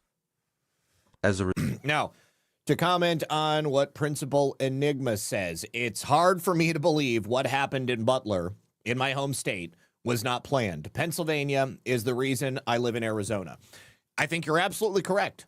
I think that all of those failures that were written about, I mean, those are like the front-facing reasons. Undoubtedly, I still, to this day, believe that there was a plot to make sure that President Trump was murdered at the Butler Fairgrounds that day. I think that it involved members of the Pennsylvania State Police, because that's going to be directly under the jurisdiction of Governor Josh Shapiro, and then also the Secret Service, because that was a part of the Biden administration at that time. And as someone in the chat so rightfully said, President Trump's normal security detail, or at least a large portion of it, had been reassigned to Jill Biden on that day. Nobody cares about Jill Biden, but they had more Secret Service and a greater level of security surrounding Jill Biden on that day when she was like going to a coffee shop or something like that. President Trump is on site, like completely exposed, surrounded by all of these like great areas to set up a sniper. And they didn't bother to secure him. Just all of these lapses. There's no way you're ever going to convince me that there wasn't an intentional breakdown in communications. It doesn't mean that everybody there was in on it. All you need is a couple of key people to be aware of a plan to assassinate the president. You don't even have to have that many. But yeah, absolutely. Result: Secret Service members did not receive 102 radio transmissions that the separate local law enforcement communications room received concerning an increasingly intense search for a suspicious person. Okay. As you can see from this view, the two communications rooms were 257 yards apart. Like, did somebody intentionally put them 2.5 football fields away from each other? I mean, that would make sense to me if you're part of a plot to kill the president. Yeah. So huge breakdown, huge failure. And okay, so listen to this. So in this report, they determine that there was a classified threat intelligence from their own field agents regarding a long-distance threat that emerged days before the event at Butler. Now, so days before the rally, Secret Service received classified intelligence warning of this long-distance threat to Trump. Top protective division leaders were actually briefed on it. But guess what? They never shared that critical information with the Pittsburgh field office. They never shared it with the lead agents planning the event. They never shared it with the counter sniper teams that were on site. So the Pittsburgh field office boss later said that if they had known, they would have requested extra counter surveillance teams specifically for the AGR building complex, which is exactly the same spot where Thomas Crooks or whoever that guy was shot. It should have been there regardless, but I mean, the fact that they were not given the information, just such a basic thing, it does once again lead me to believe that there was an overt plot to make sure President Trump didn't make it out on that day. So the intel was kept in a deliberately small circle, and because of that, the rally was not protected at the level that it should have been. The Secret Service assigned the counter snipers because of the threat, but they failed to add the extra manpower that could have covered the vulnerable areas around the stage. This is directly from the OIG report. All right, now, this is in regards to the trucks. I can kind of understand the campaign staff saying, well, no, we don't want a truck to be in this line of sight because obviously President Trump has a direct connection with the people. The media aspect of it is very important. So much of what he wanted to say, he couldn't say because they were hampering his ability to even speak or to reach the American people. They shut his accounts down. They were suing him. They were putting him on criminal trial. So I get it. I don't blame the people on President Trump's team, but I do definitely blame the Secret Service and the Pennsylvania State Police. There should have been adequate coverage at any of these areas. And if they needed to have some type of line of sight blocking the view from the AGR building, that leads you to believe that they knew that the AGR building was a distinct vulnerability, a chink in the armor of their plan. So, yeah, just totally insane that they didn't do that. All right. And Principal Enigma also says the Secret Service and Pennsylvania State Police must be a union shop. I'm pretty sure they are. They didn't think what was required of them was not in their job description. Absolutely. All right. Now, some new information about Mitch McConnell. Like I said yesterday, 84-year-old man found not breathing in full cardiac arrest. And, of course, it's going to take, 20 minutes for an ambulance to get to him. They did chest compressions. They intubated him, and they took him to the hospital. And they're saying that the next day he talked to John Thune. I don't think so. Mitch McConnell was already knocking at death's door before he had a heart attack and fell dead on the floor of his bathroom. If they did bring him back to life and get his heart beating again, it is highly unlikely that in his advanced elderly state, he would ever be able to come back and do his work as a senator. I think that they are hiding the fact that McConnell is essentially dead, and they are doing that so that they can basically use his vote in Congress to continue to stall the efforts of President Trump to make America great again.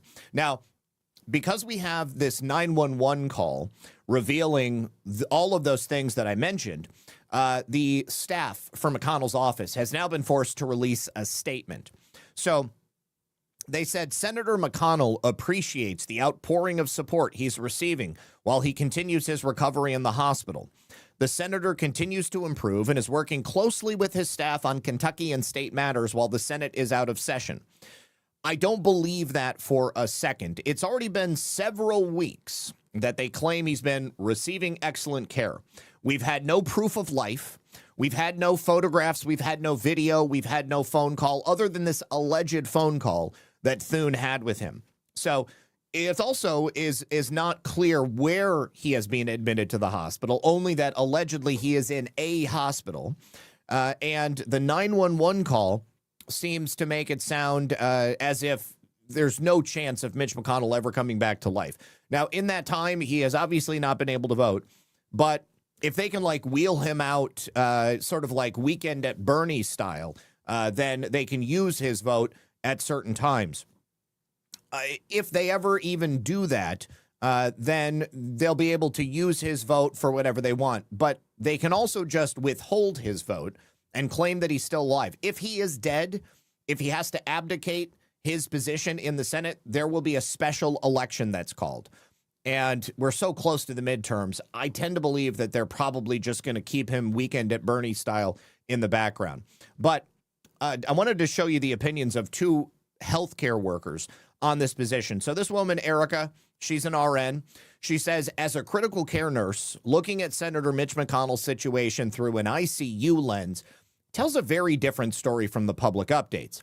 Following the release of that emergency audio detailing an unconscious person, active CPR for cardiac arrest at his residence on June 14th, his staff issued that statement claiming he continues to improve and is working closely with his office. However, anyone with extensive bedside experience knows that for an 84-year-old frail patient who has sustained an out-of-hospital cardiac arrest requiring full resuscitation, the idea that he is actively participating in daily Senate business is highly unlikely. That's because in order to resuscitate somebody, you're talking about brutal physical trauma. Those chest compressions combined with the high risk of acute neurological insult makes a return to a high-functioning baseline virtually impossible for someone with his pre-existing vulnerabilities. Now, another nurse, Callie RN, she says, I am a 20-year ER trauma RN. Let me give you just a little bit more info about CPR, something none of the TV shows will. So in order to do proper CPR, and Lisa has explained this to me as well in the past, you got to push down on the chest hard and fast. If you're doing it correctly on anyone over the age of 70, multiple ribs will be broken and the sternum will be bruised. And when you have broken ribs, we call it flail chest. Even if the person gets a heartbeat back, they're going to be unable to breathe properly because the chest cavity is no longer supported. So you're likely going to need to intubate them rapidly. And we sometimes break off your teeth in the process. It's not pretty. It's not peaceful. And it sure as hell is not painless. Now, all of that is if you have your heart stop while in the hospital and you get a trained team. For patients over 80, if you need pre-hospital CPR, your survival rate is about 2%. And even if you do survive, your life is a living hell. You can't laugh, breathe, cough, or sneeze for up to a year without severe pain. You likely lost brain function due to the time you had without oxygen, and your mobility is impaired because you've been in bed for so long, and you may never actually get out of bed again. But Senator McConnell's people want us to believe he's already up and functioning as a member of Congress? I call bullshit. Complete and utter bullshit. The man was gorked for the last 5 years, and there's no way he's miraculously healthy enough to vote on matters that impact our country after this. He must be removed immediately. Isn't fair to him or us to continue this farce. Lastly, if you're over 70, I beg you not to be a full code. Make sure your loved ones know you don't want CPR or intubation. And for the love of God, if you're over 80, make sure you've got a DNR and you have your POLST form on your refrigerator, in your wallet, in your medical records, so your poor family doesn't have to make that decision for you. There is nothing worse than being forced to break the chest of a frail granny because the kids are too sad to let her go, or because the asshole grandkids want more time to have her write them into the will. Here is the audio of Mitch McConnell's 911 call. Got it, great communications. East Army Supervisor, CPR in progress. Okay. EMS to respond for cardiac arrest. 217C3, no DCS in Charlie. EMS to respond for cardiac arrest. 217C3, no DCS in Charlie. Cruise of 2nd Street in Charlie 11, 843. Medic 3, got EMS 2 coming. Got it, great communications. East Army Supervisor, CPR in progress. Okay, so that's all. You guys, I asked you to email me. I asked you to email me if you got your hands on one of these illegals' trucks. Somebody did. I'm not going to identify them because I don't want them to get in any trouble. If it's a possibility, they might. Good for you, bro. Good for you. He says, I scrap cars as a hobby and a way of getting parts for projects. I was out buying a scrap Jetta, and a police officer asked me if I could pick up some abandoned trucks at Home Depot. I asked the story, and he said, some illegals were rounded up, and they just want them gone. No titles. I ended up getting a 2014 Ram with 81,000 miles. It ran perfect, so I kept it. After a couple of weeks, I went to the DMV to see about a title. They gave me a packet to fill out. I just had to go to court, but I got a title issued. I'm driving it now. LOL, it smelled like chorizo, so I got it detailed. Too late. He said you can leave that out of the show, but I already said it. Oh, God. I won't show the pics. He says the body's dinged up a little, but I can use it for hauling scrap cars, so I don't damage my other trucks. Scrapyard can be a little rough on a truck body, and tires, I don't know the book value, but it's more than the court fees I paid, and the key fob I had to buy and get programmed. Good for you, dude.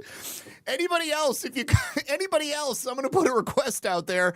If you find one of these illegal trucks and you got no title for it and you want to help me out, I am looking for a truck that I can actually drive and haul some stuff around. Oh, damn, dude, that is nice. That is a nice truck. Oh, man. Oh, I'm happy for you, dude. You deserve it. You absolutely deserve it. Oh, man, that is great. I'll tell you what, guys, this is a nice Ram. This is a real nice Ram. Anybody else out there, if you happen to come across any illegal trucks that have no titles and you want to help out a brother, I am looking for a truck. So just let me know.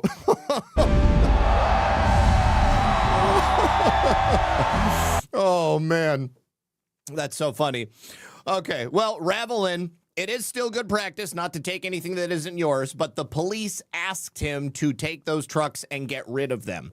So either he would have just taken them to the scrapyard and scrapped them, or as he did some of them because there were no titles and they were not transferable. But he went through the process of having this truck legally transferred into his own name. So it's not stealing.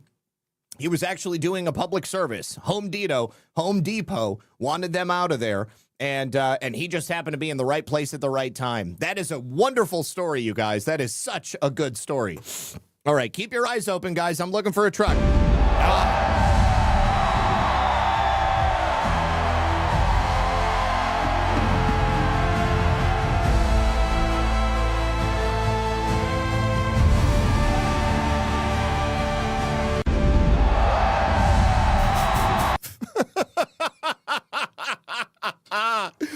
Oh, congratulations, America. We made it.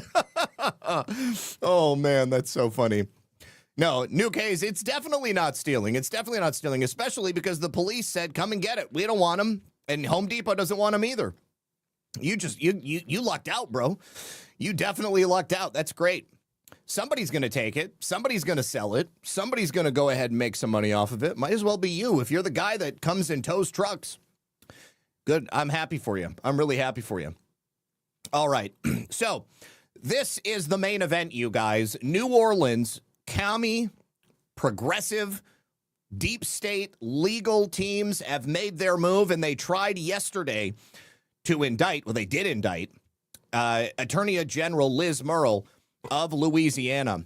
They put together a secret grand jury, and they indicted her on 16 felony counts. Why? Not for breaking the law. They didn't break the law. Instead, she wrote them a letter, and she told them that what they were doing was going to break the law. Now, instead, there is a lot of movement in this case over the last 24 hours, and they set her bond at nearly $500,000. In the state of Louisiana, you can murder a man in cold blood and get out on a $5,000 bond. Absolutely insane. But this is a perfect example of how the radical left has weaponized the judicial system here in the United States. And AG Liz Merrill is one of the strongest conservative America First attorney generals in the nation. So this was a grand jury that they impaneled in Orleans Parish. This is, I believe, where New Orleans is. It's deeply controlled by Democrats, and they handed down this 16-count felony indictment against Merrill yesterday, minutes after the charges were returned, okay? They literally walked in with the charges. They had the grand jury vote on it, and then they walked right out. So they immediately had a judge on hand to issue the arrest warrant with a bond at $400,000. Merrill is, of course, a Republican, and she's now got 8 counts of malfeasance in office and 8 counts of public intimidation and retaliation. And the charges are from that letter that I mentioned. She sent it out on May 13th. She sent it out to the New Orleans mayor, Helen Moreno, who's a Democrat, District Attorney Jason Williams, who's a Democrat, and 5 city council members who are Democrats. Now, in those letters, Merrill warned the officials that their attempts to circumvent a new state law, which would merge the city's separate civil and criminal court clerks' offices, could trigger serious consequences under Louisiana's usurper laws, which includes potential removal from office by Governor Jeff Landry. She also made it pretty clear that any interim clerk if installed in defiance of state law, would risk imprisonment. So essentially, they were planning to break the law. The Attorney General, the top law enforcement officer of the state, reminded them of what the law was, and they took that and twisted the law to then file charges against her. So the Louisiana legislature, working with Governor Jeff Landry, passed this law to consolidate the long fragmented Orleans Parish court clerk system. The goal was pretty simple. They wanted to fix the chronic problems in one of the most dysfunctional and crime-plagued court systems in America. Under this new law, civil clerk Chelsea Richard Napoleon would assume the duties of this combined office. Now, the newly elected criminal court clerk, Calvin Duncan, was blocked from taking office, and in response, the Democrat-led New Orleans City Council passed a resolution to install their own interim clerk, which would be retired Judge Calvin Johnson, and they called a special election which directly challenged the state's authority. So AG Merrill did what any responsible attorney general should do. She sent this formal legal warning. She cited the usurper statutes, and she demanded that Orleans Parish comply with state law. So the political machine in New Orleans did not like being told what to do, and they used a secret grand jury process to indict her. This is the strategy of their lawfare. Louisiana Attorney General Liz Merrill forcefully rejected the indictment, characterized it as a politically motivated retaliation tied to her efforts to combat crime and corruption in New Orleans. Now, I saw first yesterday, Governor Landry posted that what they were doing in Orleans Parish was a total violation, and that no matter what happened, if they were successful in convicting AG Merrill, he would immediately pardon her and she would be able to continue doing her duties. But she wrote on X, after taking on violent crime and entrenched corruption in New Orleans, it's no surprise the status quo is looking for ways to stop me. This unprecedented action and the corrupt indictments spawned from it are retaliatory, meritless, and unconstitutional. After confidential information was illegally leaked to members of the press by the grand jury or the improperly appointed and unqualified special prosecutor, there are now indications that the court handcuffed and locked out members of the media and threatened them with contempt, which is a clear violation of Louisiana law. It is beyond ironic that the improperly appointed special prosecutor who called my office and violated the confidentiality of the grand jury proceedings herself claims protecting confidentiality justified closing the courtroom. And the grand jury that leaked information like a sinking ship hardly seemed concerned about privacy. I will be immediately filing an emergency supervisory writ with the Louisiana Supreme Court. Hopefully this will get sorted out quickly. I will not back down. I will continue enforcing the law, fighting corruption, and doing the job the people of Louisiana elected me to do. She then posted an update shortly after she filed that emergency stay motion. She said, I have filed an emergency stay with the Louisiana Supreme Court. The truth is coming out. And Governor Jeff Landry posted as well, I would like to inform the great citizens of Louisiana who care about the rule of law that our fabulous AG Liz Merrill will not have to worry about having her reputation tarnished by this kangaroo grand jury or the Orleans kangaroo court, as I will pardon her as fast as the law allows. The criminal justice system is a circus at its finest in Orleans, and we will not have any of that. Now, here is a journalist who was attempting to report on what was happening in this grand jury situation. And he was one of the people who was threatened by the judge. Again, the special prosecutor was improperly appointed. She was kept secret. The grand jury proceedings themselves were kept secret. The judge kept all of the proceedings secret. And then the judge threatened the press with contempt of court if they stuck around and reported on what was happening. So much malfeasance taking place down here. We disagree that this hearing should have been held in a closed courtroom setting. It was literally courtroom cleared, press locked out of the courtroom in the most literal sense of the term. I stood up at one point before the hearing and identified myself and tried to verbally object to the judge. He talked over me. I kind of tried to shout over him. It went nowhere, and so I and the rest of the press and a handful of other people who were in the courtroom, we did leave, and the deputies were a little forceful. Get out, get out. Our attorney actually showed up, rushed over here, tried to file a motion arguing, hey, we think legally this needs to be open to the press, open to the public. And eventually, when the grand jury was trying to leave, now keep in mind they were brought in through the back of the courtroom. For some reason, the deputies wanted to take them out of the front of the courtroom. So they were brought in through the back. It's my belief, because they wanted to keep the whole thing secret to begin with. And then they wanted to bring them out through the front only after they had returned these improper charges against the attorney general, because then, of course, they want to make a big spectacle out of it and use it to try to impugn the character of A.G. Merrill. They told us we had to leave the building. The hallway inside of the courthouse and the courtroom is a public space in a public building. I and the rest of the press said, no, we are not leaving the building. That's a public space.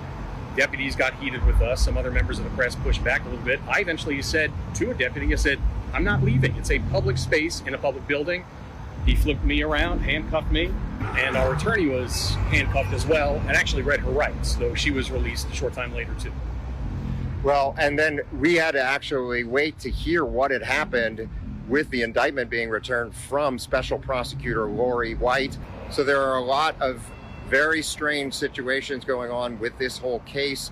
All right, so the good news is that I don't think that A.G. Merrill is going to have to go through this whole kangaroo court. The Louisiana Supreme Court temporarily blocked this indictment against her, and it seems like a lot more is about to come.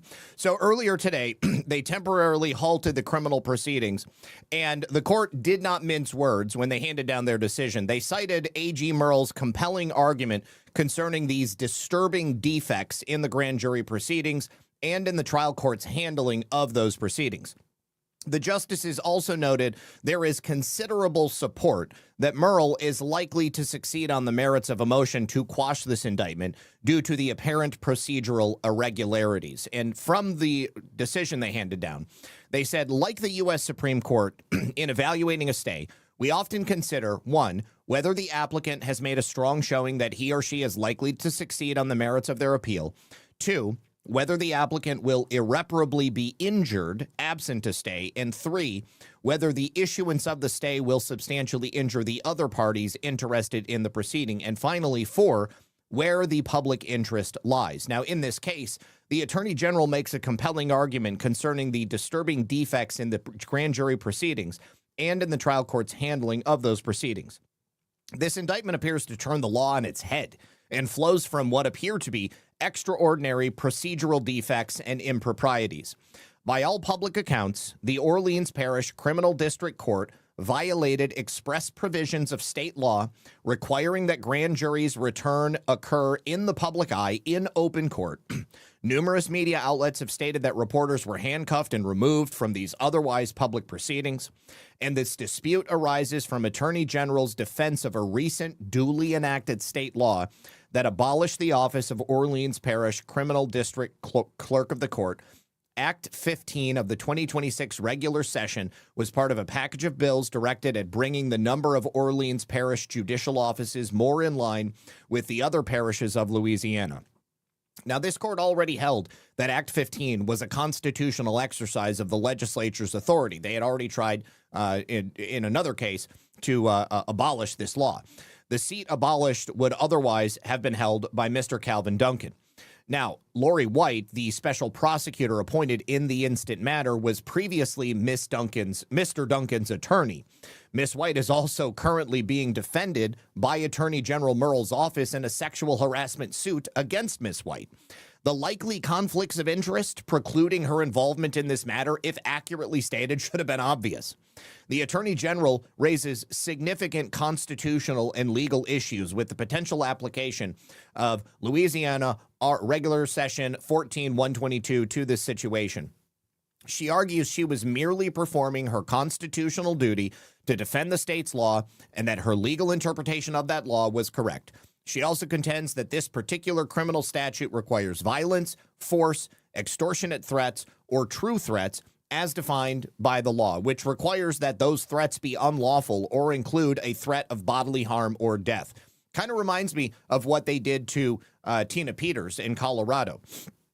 Now, while the record before this court is underdeveloped, there is considerable support for the view that the Attorney General is likely to succeed on the merits of a motion to quash this indictment on either a legal basis or due to the apparent procedural irregularities. She obviously also suffers irreparable harm by allowing this matter to proceed without these important issues being addressed.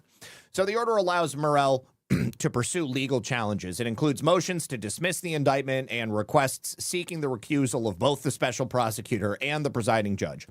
Merrill, who has called the indictment retaliatory, meritless, and unconstitutional, of course, welcomed the court's decision, and she vowed to continue defending herself.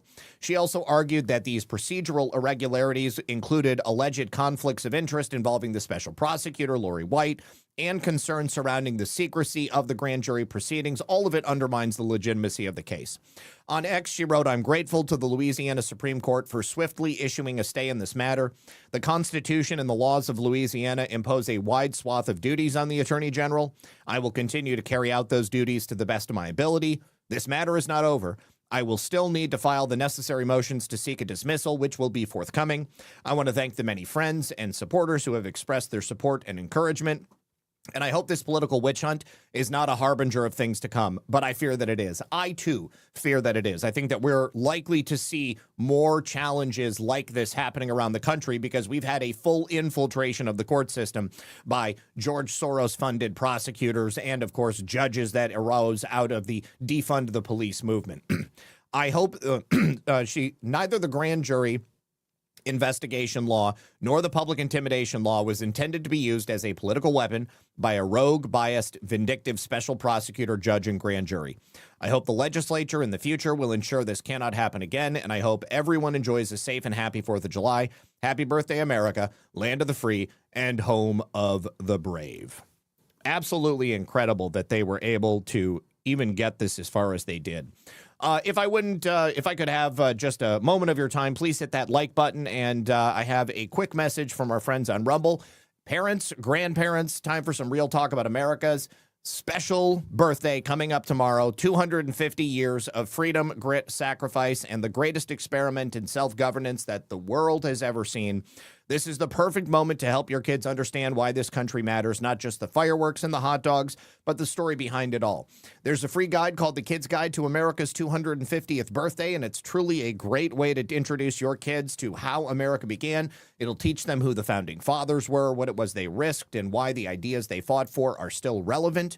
The guide is going to send them back to the moment when they signed that Declaration of Independence, when those brave men knew full well what they were risking. They were putting their lives and their freedom on the line. It's going to break it all down in a way that kids can understand and enjoy. It's not going to water it down or make it feel like schoolwork.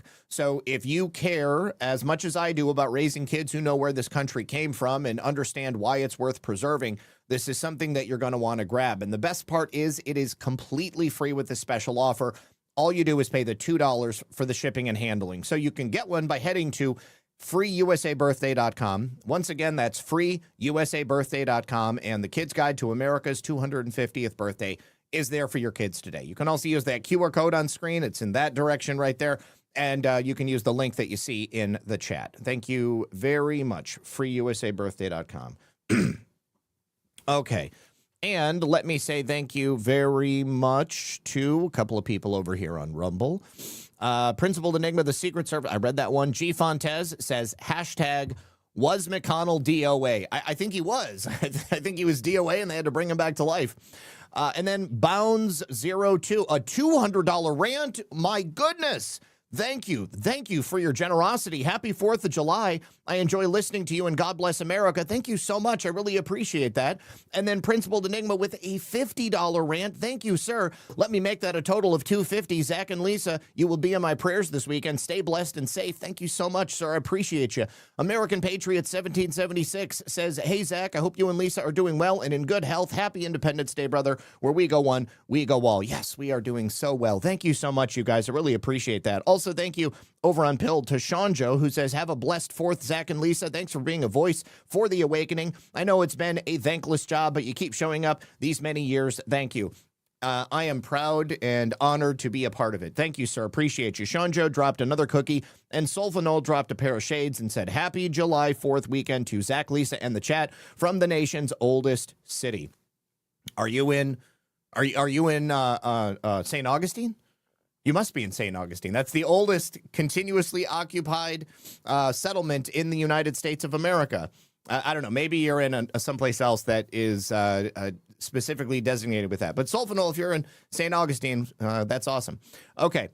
Now, continuing, that was Jeff Landry's announcement saying that he supported her. Okay. Now, this is a really, really sad story. I'm so sorry. I probably should have put this earlier in the chat, in the show. In Arizona, a doctor decreed a child was stillborn. A baby was dead, and he sent the baby off to the morgue. 5 hours later, the baby was found alive in the morgue. Now, this doctor is not facing charges, and I feel like that's a problem. But there were other people in the room, and the other people in the room, not doctors, nurses, other people on staff, they were attempting to make sure that the baby was dead or that it could be saved. And the doctor basically made them feel like idiots and said, I'm the doctor with a medical degree. This baby is dead. And then it sent it off to the morgue. But then the baby woke up. And the really sad part is it's, wonderful the baby is alive, but now the baby has permanent brain damage because it didn't get the life-saving resources that it needed when it came out of the womb. Now to a shocking case out of Gilbert where a toddler declared dead after being pulled out of a pool was found alive in the morgue hours later. Yeah, we first told you about this in March, and tonight we have the police report and 911 calls to fill in the blanks on how it happened. Michaela Marshall's here. I cannot imagine the whiplash. This is a truly unbelievable story. Dignity Health officials call it heartbreaking and say a thorough Dignity Health, the irony. review looked into how this could have happened, and the doctor who made the grave mistake is not facing criminal charges. We're about to play part of that 911 call that started it all. And as a warning, it is emotional and it might be difficult to hear. Hello, 911. 911! I need an ambulance! 911! A frantic 911 call about a possible drowning at a Gilbert home. Okay, and what is going on there? My nephew fell in the pool. I'm going. Okay. I'm coming. Is he drowning? Give me one moment to get medics on the line. The chaos is unfolding during a Super Bowl party around 5:30 p.m. on February 8th. How old is the patient? He's 2 years old. He's almost 2. 2? Okay, is he conscious? All right. Yeah, I should have said toddler, not a newborn. It was a baby. It was a baby. No, he's not. They're doing Okay. You can feel the family's panic and desperation as they perform CPR while waiting for first responders. Is he responding at all?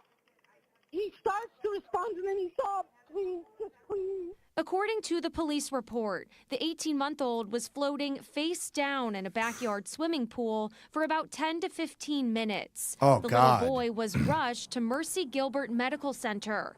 At 6:20 p.m., he was pronounced dead by a doctor, and his parents said goodbye. But about 5 hours later, they got remarkable news. While the parents were being questioned by detectives at the police station, they learned their son was still alive. Police records reveal more about how this critical error happened. An officer says when the doctor went to notify the parents their son was dead, he heard a nurse say, "I have a pulse."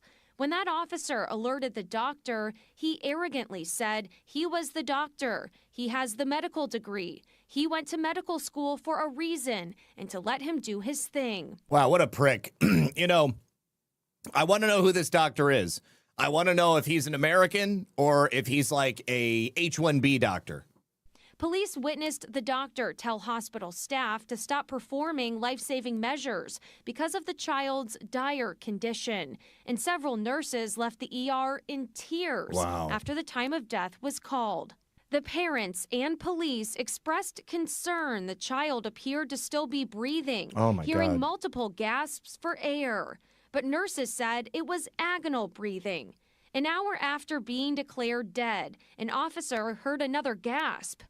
The boy was taken to the morgue, and it wasn't until just before midnight when the medical examiner staff came to transport the body that he was found still breathing. The toddler was then life-flighted to Phoenix Children's Hospital. And the latest update we have from police on the toddler's condition is that he may have brain damage, but he is out of the hospital. As for the parents, they have 2 other young kids and could face child abuse charges. According to the police report, both the mother and father admitted to smoking marijuana and not watching their son closely during the party. Right now, the case is under review by the Maricopa County Attorney's Office. Live in the newsroom. All right, so number one, the parents are at fault here. All right? This goes without saying.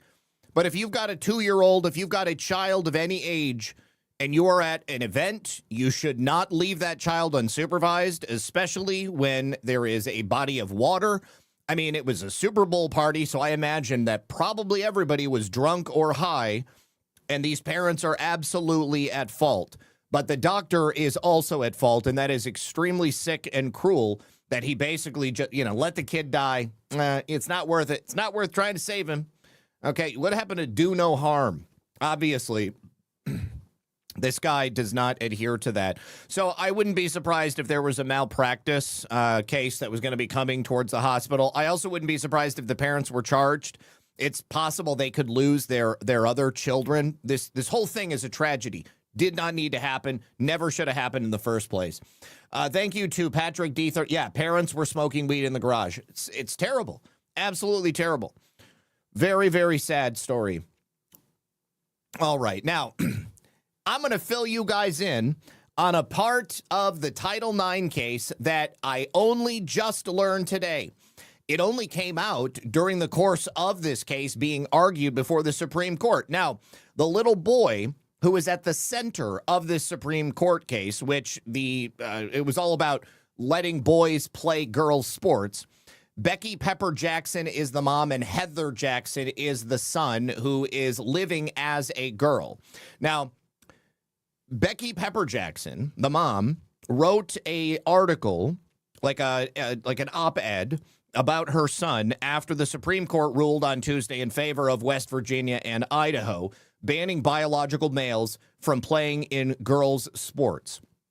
Now, again, the Pepper Jackson family were represented by the ACLU and Cooley Legal, and they were suing on behalf of them to allow Heather Jackson, the boy, to play sports as a girl. So now the case, West Virginia versus BPJ and Little versus Hecox,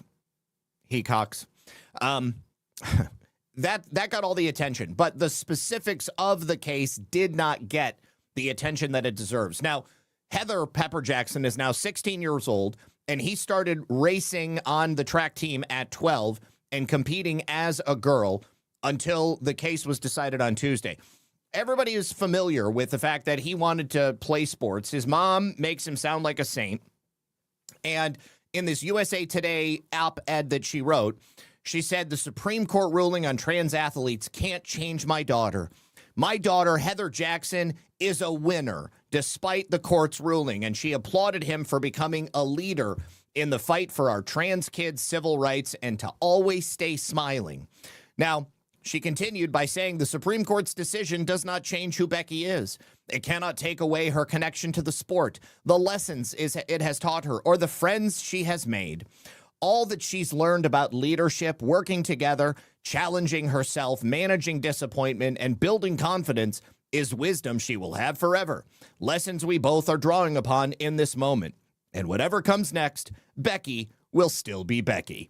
Her bravery, her joy, and her stubborn insistence on seeing the good in people shine as brightly as ever, and those attributes are a beacon for every other kid out there, and for plenty of adults too.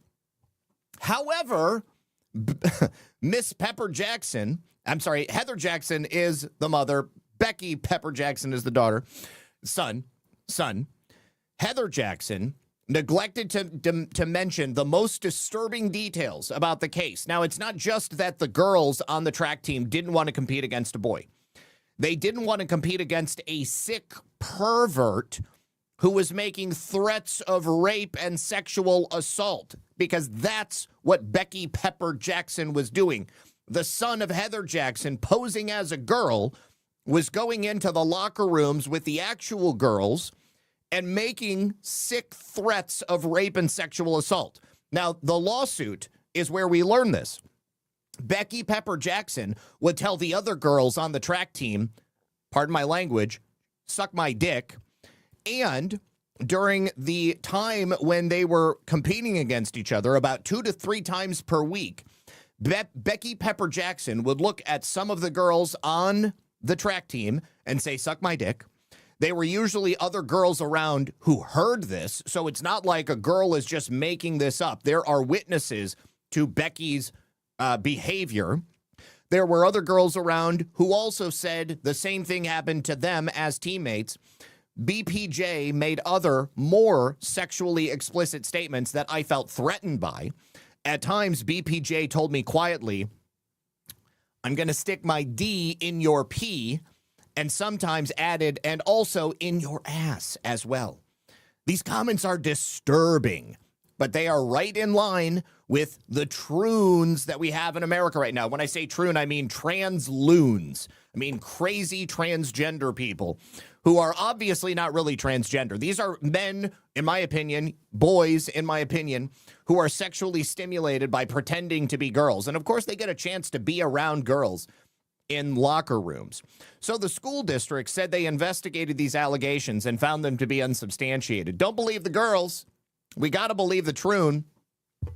Adelaida's father, one of the girls who had these comments made to her, said, "We received no response from the school after we filed the report. The Cross family, another family of a young girl who had been sexually assaulted by Becky Pepper Jackson with these statements, said nothing was done. They never reprimanded BPJ. And this is just one of the reasons why I think that the case was decided in favor of the states who wanted to keep boys out of girls' locker rooms." Absolutely disturbing. You will never hear the left admit this. You will never hear anybody who talks about the dignity of the trans community. You will never hear them admit that these things happen. But Becky Pepper Jackson is exactly where he deserves to be, in the boys' locker room from here on out. Thank you so much to, is it SR Curry 57 for a $300 rant. My Lord, thank you so much. Happy 4th, Zach and Lisa. Thanks for keeping us updated on the latest news and developments. My good, thank you so much. I really appreciate that. Cyrus says, "Zach, you can show the Ram truck if you want. I'm not at my house or anything, so there's no identifying markers." Oh, good. Okay, all right. So let me see. I got to save these images. Download image. Okay. It's a nice truck, bro. Download image. Download image. Okay. Let me open these images up. You guys are going to agree with me. This is a nice truck here. Okay, so open with Opera. Open with Opera. Open with Opera. Okay, so we've got the front end of the Ram. I love those hood scoops. Those are sweet looking. Oh, it looks like I got that one twice. And then here is the side view. Even with the scratches, I mean, it's still sharp. It's a nice looking truck, dude. Quad cab. Yeah, nice rims. Very nice. Very, very nice. Yeah, you won. You won at life, bro. Oh, that is great. Congratulations, man. I'm so proud of you. Happy that this happened for you. Okay. All right. Now, one final story. John Fetterman has finally revealed the one thing that will make him walk away from the Democrat Party. Oh, Boom Diggity with a $100 rant. Thank you, Boom Diggity. Happy 250th. I appreciate you. Thank you so much. Yeah, that's the Home Depot truck, D-Dallad. That's the Home Depot truck. It's a nice one. John Fetterman has revealed that he will walk away from the Democrat Party if and only if the Democrats fully make not supporting Israel as part of their platform officially. Now, let me tell you why this pisses me off. It's not enough that the Democrats have made communism a part of their platform. It's not enough that the Democrats have made hating America as part of their platform. It's not enough that the Democrats have abandoned children as part of their platform. It's not enough that the Democrats have officially made murdering babies as part of their platform. It's not enough that Democrats have put boys in girls' locker rooms as part of their platform. It's not enough that the Democrats have made fake elections part of their platform. John Fetterman will only walk away if they stop supporting a foreign nation. Wow. Absolutely insane. But I mean, what else would you expect from a Democrat? I personally don't want John Fetterman to become a Republican. It's not like he's going to start voting with Republicans. He's just going to not be a Democrat anymore. Also, we have a clip right here from Caroline Leavitt talking about the Democrats becoming communists. Also, Snowcat Operator has just donated 20 subscriptions to viewers of Red Pill News. Snowcat Operator, you are incredible, my friend. Thank you so much. I really appreciate you. Caroline Leavitt, lovely and vivacious, on the heels of having another beautiful American baby. Congratulations, ma'am. Candidates running for the modern day Democrat Party. This is not your granddaddy's Democrat Party. This is not the Democrat Party of JFK. This is a full-blown communist revolution that is taking over Capitol Hill right here in Washington, D.C., just a few steps away from where we are sitting right now. The inmates are running the asylum. These are crazy people who are advocating against what I call the 3 Ps: prison, police, and prison, police, and private property. They don't want any of those things, and those are the ideals that founded this great country 250 years ago. But as President Trump says, communism is easy to sell. You just promise people free stuff. Until a few years, you're living in squalor with no free home, no free food. You're just sitting there with a whole bunch of communists looking around and saying, what the heck happened to our... And I fully support it.